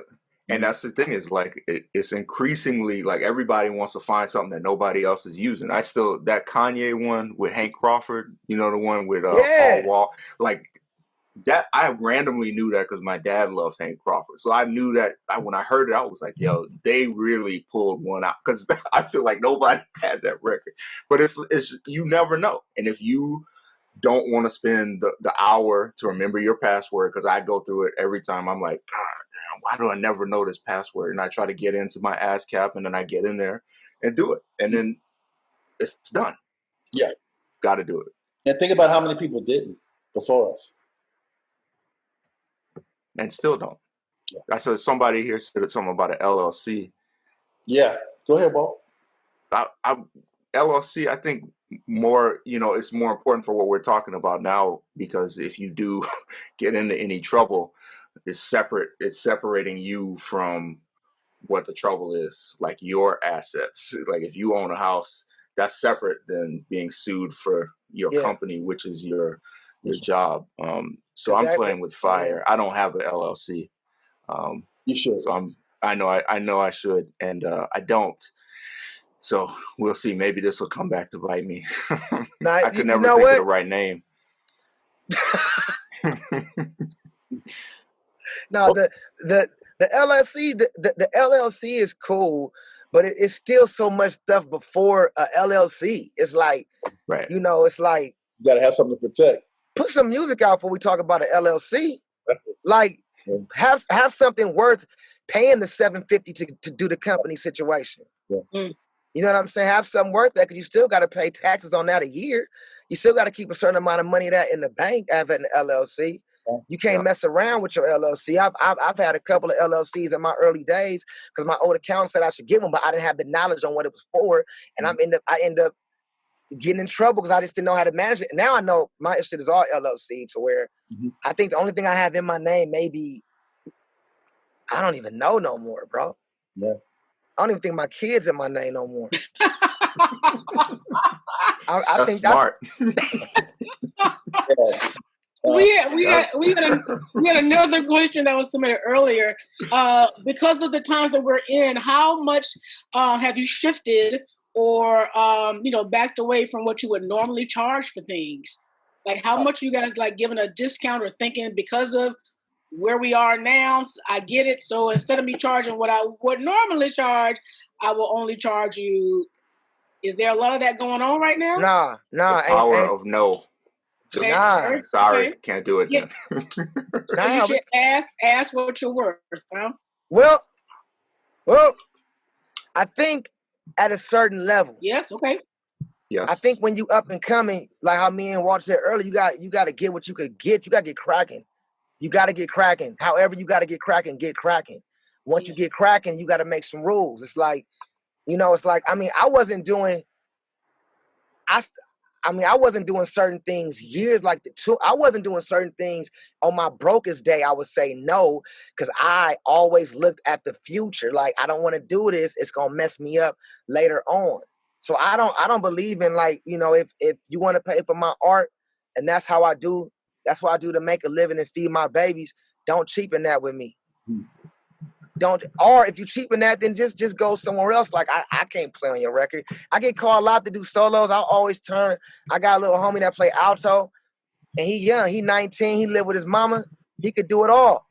But me, I'm not playing on nobody's record for whatever the case is. I'm not gonna lie, you hired me, I'm trying to get your whole budget.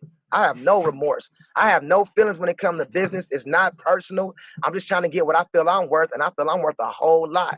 Now, that don't mean money sometimes. Sometimes that mean if you give me the right conversation, I could have got paid through that. So it's really all in your mouthpiece and your game. Like me, my hustle is so severe. I'm so on it with the hustling. I'm like, okay, everybody wants you to do these live streams. But I'm like, man, I'm not playing my horn live stream because I don't want to get frozen and be looking crazy. And nobody takes it seriously. So I said, you know what? No live stream. I'll do pre-record, but I'm not doing live stream. People say, why? I say, because I'm going to be one of the guys that if it does ever go there, and if it doesn't, it's fine too. But if it does go there, my number's going to go triple. I'm not doubling. Because I've set back while all of my peers did clown shit and did everything online. And they've exhausted every single thing. Like, I see these big band, multi-camera, man, y'all better stop doing that corny shit. You know what I'm saying? It's corny, like all that. It's cool for a student. But all the cats that's taking care of their babies doing this, hold some pride into it. Hold it back. Look at your art like they look at your art. You know, man, people look at us that don't play instruments like it's an expensive picture on the wall. So take some of that and value your stuff like that. If you don't value what you got, ain't nobody else gonna value that stuff. You know what I'm saying? It's like people just, man, can you play on this? I'll be like, man, I need that. Well, man, we don't think, man, ain't nobody paying that for that. Don't nobody pay $30,000 for a sax solo. And I was like, you're not getting a sax solo. Think about this. Have you seen that commercial where the guy's at Taco Bell or something where he's talking on the phone and all of a sudden he pulls out a saxophone or something like that? It's something new. It's like he's on Little Caesars commercial. You know, and it's not only that, but if you look at hip hop and you look, when I knew hip hop was at its zenith and where shit was going to get really crazy was when they started making them damn McDonald's commercials and all that kind of stuff. When they start poking fun at Black expression, they start poking fun at what you do, then there's a problem. And most of the problem starts with the people who are the purveyors of the music. If you didn't put in high esteem, no wonder they're making fun of you. Because like Terrace said, that you have to value yourself, you have to value your expression and keep it on a certain level. And you have to put in the work before you put on a certain level so that you know when you walk into a room, you are that person. Now people, I'm going to tell you something, because all y'all in here, don't let Walter fool you. He got the little jokes and that's a killer right there. That boy is a killer. He's from Houston on that saxophone and he will kill you. Terrace, huh? Oh, no, Walter Smith is the best. Yeah. Yeah, so you're talking just purely business, right? Oh, no. I be curious the night. I feel you. But the one thing I'll say about it, he's the best listener I've ever had in any of my classes. Oh, no, but you know the thing about keeping your fee is that you fight to get a fee. Yeah. Right. Everybody starts with whatever, and then once you can start to ask for something. If you start saying whatever, that's why I keep buying bigger inboxes, because I keep track of all the emails I ever send people. And if somebody asks me for something, I'll look at what I charge this dude. If this guy's in Germany and he wants me to do something, I'm looking at what I just charged a guy in France. I'm going to send them the same thing. I'm not trying to get over on people, but once something is established, that's what it is. And then when I talk to other people and see what because this is what happens. I talked to Ben Wendell. He talked about how much he charged for a lesson. And I was like, wait a minute, are you kidding me? And it's like, well, then I should be asking for this amount. And that's what you ask for. And, you know, the thing that I always think about is that the power of no. If you can get to a point with anything, and it doesn't matter what level you're at. You know, when I was in college and I was playing at Wally's, the jazz club in Boston, I was making $50 a night. I started getting opportunities to play weddings on the weekends, and they would pay like $500. But it was only on Saturdays and Friday nights. So it was the same time as the Wally's gig. So then I had to decide, well, do I want to make this money or do I want to play where I'm getting better and doing all this stuff? I started saying no to the weddings because I knew that long run, that 50 was going to turn into what my life was going to be. If I kept the wedding thing, that would have been cool, but there's a limit to where that's going to go. It's going to stay at 500 forever. That 50 for a gig has turned into, you know, like a tenfold at this point. So you have to kind of bet on yourself. But if you start, especially now when things are bad, if you start going down and doing anything as far as prices, it's a bad look for you and it's a bad look for everybody else. If I could push back just a little bit, and just a little bit on both.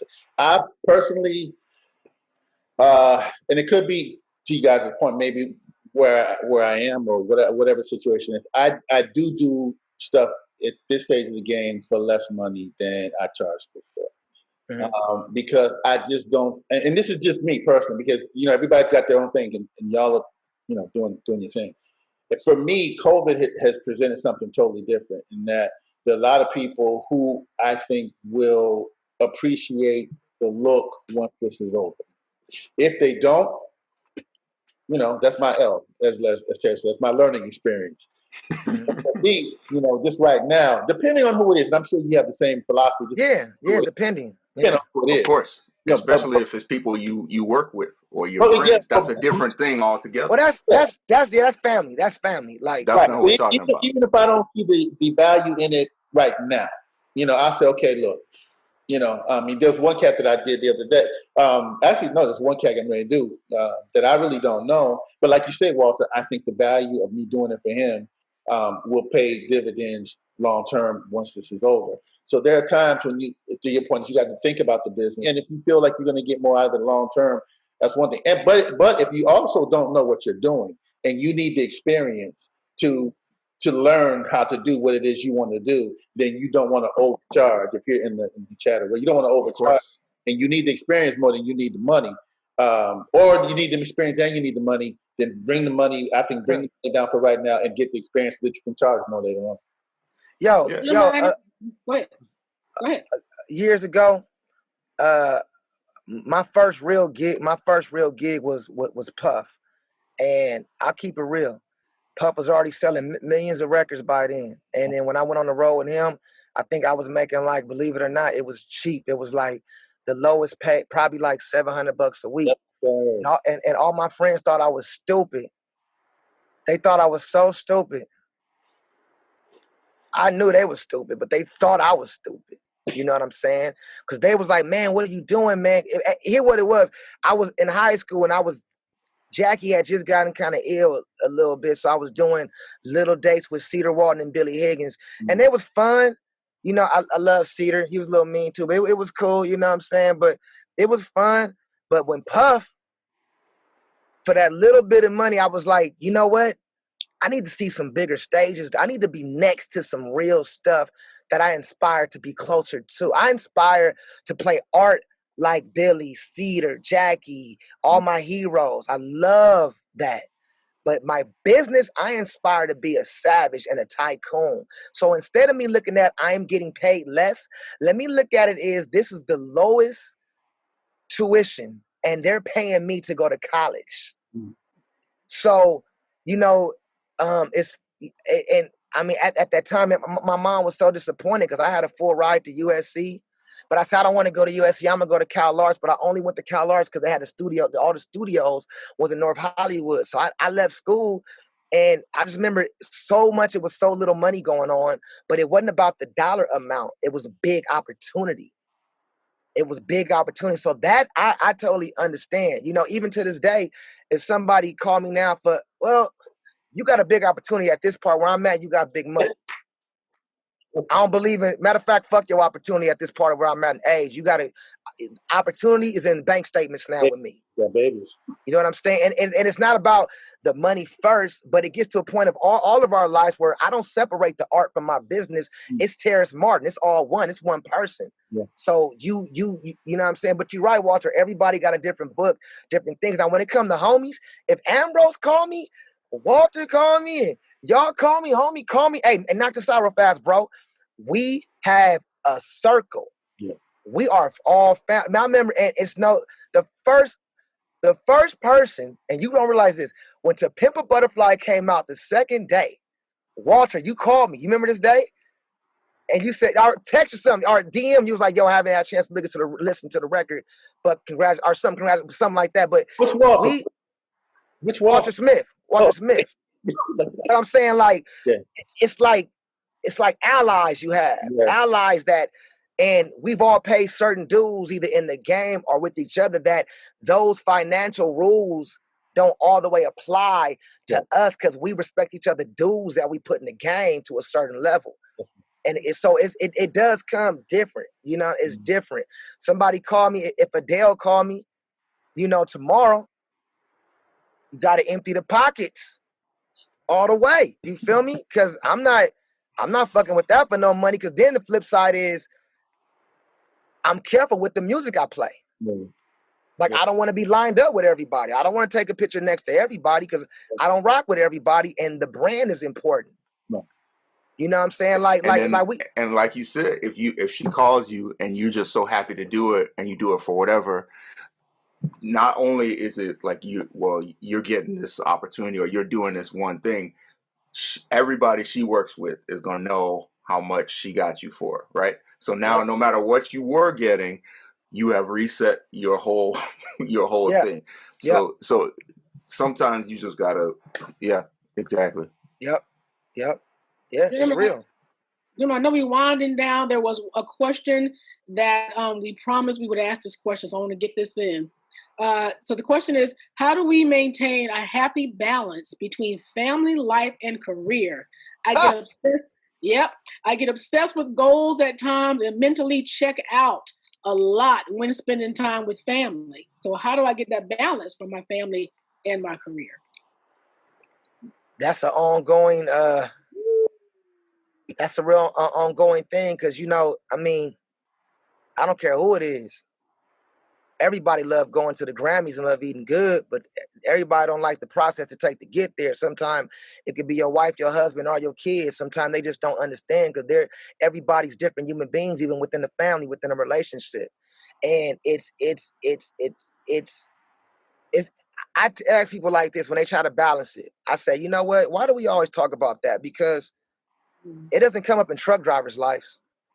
Our doctors' lives. It's just part of it. I feel like in art and musicianship, like for instance, like everybody thinks we play music and it's 100% fun and we're having fun. You're living your life having fun. You're making a living having fun and it's fun. All you do is fun. It's fun. You know what I'm saying? Nobody gets to see the mental scars we have, the insecurities we gain from this, the mental trauma, the disbelief in ourselves and others, the less stress, the real mental health issues that we go through just taking, it's not easy being criticized, even if you act like you don't care. It's not easy taking that and still performing to the highest level and talking to people. So it's a lot that I believe goes into a real artist. To a real artist. And a real artist to me, you could play, do whatever you want. That's not artist to me. An artist in my world is somebody that has sacrificed something damn near to their life for this art form and to do what they doing. And that's either something like me. I got 5 children. You feel me? My oldest son, I'm 40. My oldest son, 22. My 2 oldest kids, we have a friend relationship because I was young on the road going. And that bothers me every day. It bothers them too, but that's what it is. My younger ones don't have that. But these are things that we go through, that me and my own family go through in the game, or I don't see my mom a lot, or I may tune out in the middle of it's all these things that nobody sees that we go through. Like for me, I'm the only child. So I already got some other weird shit going on. Like I could tuck away in the corner and I could be by myself and I could just work it out because I'm a survivor. That's what only children do. We survivors, you know what I'm saying? But we lose so much and we sacrifice so much that it is hard to balance. It's hard to balance. You know what I'm saying? Like even for me, I told my, I was like, well, at 1 year, I was like, let me focus on my family. Let me just stay home and get the family right. You know what I'm saying? Let me do something to stay at home. The mind of my mind is like, I got to get it. So it's like, I'm scared if I don't go outside to chop down wood, we're not going to have no fire. So I made a choice to myself, to the game. Everybody got a different book. Herbie has a whole nother speech where he was able to balance it after 50 years. Mm-hmm. I'm not there yet. So my thing is like, I'm trying the best that I can. Every day it's a thing. What I try to do is when I'm with my family, I'm with my family. I'm cutting my phone off. I'm not dealing with the phone. I'm thinking about Jackie all day. I think about Jackie McLean since I was 9 years old every day of my life. That's the sound I just hear in my head with everything. So even when I'm not doing nothing, I'm listening. I'm just heavy or I'm just trying to get it from somewhere because I have to give my family this. Because if I'm not going to be able to play and I lose everything, my family's really all I got to hold me down. So I can't ignore them neither. Mm-hmm. But all this is a struggle. I don't have an answer for what to do. You got to work out how you want to work it out. But you're going to lose something in the process of trying to get this. You're going to lose it. My son was saying the other day, he was like, Dad, your younger kids have no damn idea. They have you every day. Every day, Dad. I had you every few months, maybe. Even when I was in town, I was hustling so hard as a teenager, I never seen him, and he lived 5 blocks away. So it's like we go through these different things, or you go through all this and you go to a jam session and somebody says something bad about your playing something small like that. That's not what hurts your feelings. What hurts your feelings is everything else you did to get to this place, this sacrifice, and somebody talks bad about you. I'm saying I have to say it's the emotional tear that we get from this ball game. You know, it's emotional, it's rough, it's hard, and it's a struggle. And I don't know anybody that got this shit right. Quincy told me straight up, either you're gonna be a bad motherfucker or a family man. Sure. Now I would get destroyed if my family heard me say that. So I'm a family man, you know, but I'm saying, but you know, everybody thoughts is different. You know what I'm saying? That's the turmoil. You know, I'll answer real quick, Walter. You go. I sacrificed everything. I don't believe in balance. I never did, and I paid a serious price for it. I became the highest paid, what they say, the highest selling full-time teacher in history. And when you try to be the best you could do in two different worlds, you know, you realize you're going to take it. You're going to take a big L, and it's all been learning experience, and it's been a hell of a loss. So I just don't believe in balance whatsoever. I made a choice. I'm riding into the smoke till the wheels fall off, and that's pretty much it. Hey, that's me, bro. I'm going to the end. I'm in too deep now. Yeah. I'm all the way in. So I told my family it's gonna be rough, rugged, but you know what? Let's all hold on to each other. When I fall down the hill, we fall together. Mm-hmm. So what I do is now I take my kids to all my sessions. I make sure when I go out of town, I go. I make sure I take my girl, I take my mama. I try to have my family involved as much as they can, because I can't stop. I can't stop. Like, I am on earth for a reason. Yeah. That was given to me before I got it, so I can't stop what God is giving me. I'm already, like you said, I'm already trying to work out. When I'm doing hip-hop records, I'm desiring playing the saxophone, knowing I'm not playing long tone. So when I get back on the gig, I'm missing. When I'm playing horn too long, I know I'm not aggressive enough in that. So I'm already battling with all kind of, and then a month with, hey, it's my birthday, you forgot my birthday. Damn, send me a reminder. Call my manager. I can't take care of the family member every damn thing. I'm sorry. You're doing good. You're being real. You're being real. Walter Smith, you want to add on? Yeah, you know, for me, I think since it started, I went into this all knowing no matter where I'm at in the world, no matter where the location is, I think I've put in enough work that I'm going to make something work. So when I got married, my wife is from LA. So I moved from New York to LA with no, like, for no real, like, nothing. It was like actually the opposite of what I should have done musically. I got fired from Roy Haynes because I moved to LA. And then when I was there, I knew, you know, well, let's see what happens. And everything started to pick up.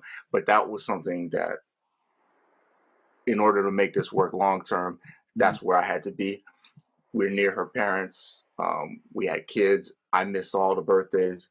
I missed all the last year was the first Halloween I was home for, since they were like 2 and they're 13 and 11 now. My anniversary is in July.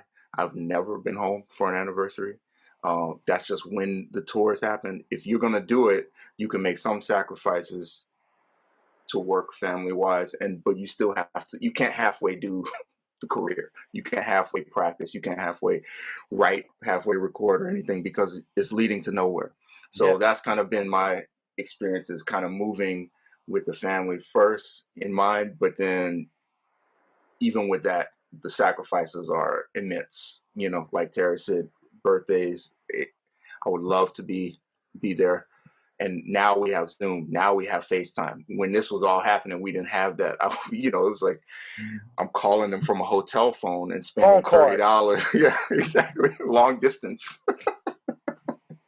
So it's a lot easier now. But again, you know, trying to keep everything, because I know that in the end, I guess for me, where my priority is long term is family, because I know the saxophone and I know music is what I how I identify, but I'm starting to separate from that more and more the older I get, and not in a way where I'm not sitting in this room right here practicing for like 5 hours a day, because that's still happening. I'm still, you see me, I mean, you don't see me, but what's on this page right now, I've been working on this song for like 2 weeks because I got a recording coming up that I got to have 10 of them. So this is number 3. So I got some work to do, but I'm still doing the same amount of work. It's just that I'm trying to separate it from being everything, and it's helping me to grow as a person. But I know that musically, you know, I look at all the people that I love, like, you know, Terrace keeps talking about Jackie McLean or John Coltrane, all these people. You read what they did, and I don't think I have it in me to cut everything and just go for it. I did at one point, but you know, I've taken too many L's at home to continue that. Oh yeah. And now, but the flip side is even going through the struggle and going through the challenge and working on overcoming these things. I believe all these things make us who we are and better musicians too, because the fact of just wanting to love and wanting to feel love and wanting to give love and wanting to look at your children, you know, like look at your lover, just wanting just to be around that actually, I feel like my technical side on the keyboard and saxophone is all the way down right now. But my musical aspect is the highest it's ever been right now. Like how I'm hearing it and putting it together is the highest ever been, because now I'm sitting there looking at my kids play, and I'm sitting there saying, I'm giving more time to my spirit and to my children, because I can't afford to be playing horn all day because I'm Zoom teaching.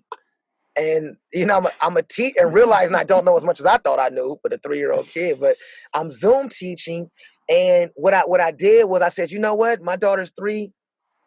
I'm not playing a horn. Let me let this be a chance I break in a new thing. So my daughter said, I want to learn flute. And I was like, oh, I don't play flute. I got to go buy a flute and get on YouTube. So I'm learning flute and teaching my daughter how to play flute, but I'm really learning flute. You know, I could do the rap licks, you know, but flute, you know, like Elena Pinner using all them, you know. But I'm now incorporating my children and my family into the art, and I'm finding out that they're artists as well on different things. So I'm just learning. You know, at 4 a.m, I'm always up at the middle of the night, and I'm always studying. So I'm always looking at, because I can't play every day. Because every time I get back home, I'm playing my horn for 2 weeks, ready for a record. I record the record. I get back home. I maybe share it that next day. And then on a Tuesday, the horn's back in the closet. It's back in the closet. It's back put up. So what I do to stay inspired to balance my family and everything out, when everybody sleep, I go online. Like right now, I've been really studying the man Sonny Rollins is, not the musician. Mm-hmm. I know the musician. The man he was, the man he is, how deep he was studying yoga, how he was on protecting himself, how he was on real estate young, how he was always a mover and a shaker and cutting door deals and getting 50% of the bar in most clubs in New York, how his business was right, how Cannonball was a record producer in LA and was doing records for Bob Dylan, discovered Lou Rawls. Like I'm seeing what other people were doing other things and still being the baddest human beings. So I said, oh, it's no excuse for me no more. If Cannonball can move his whole family out here and do Bob Dylan records, and it's a different time, but I still got to think about that. I mean, nobody in the world still ain't caught up to Cannonball Adderley playing wise on the saxophone. Mm-hmm. I still ain't heard nobody in my life play the blues like Eddie Clarinette Vincent and Cannonball Adderley. I just haven't heard that yet.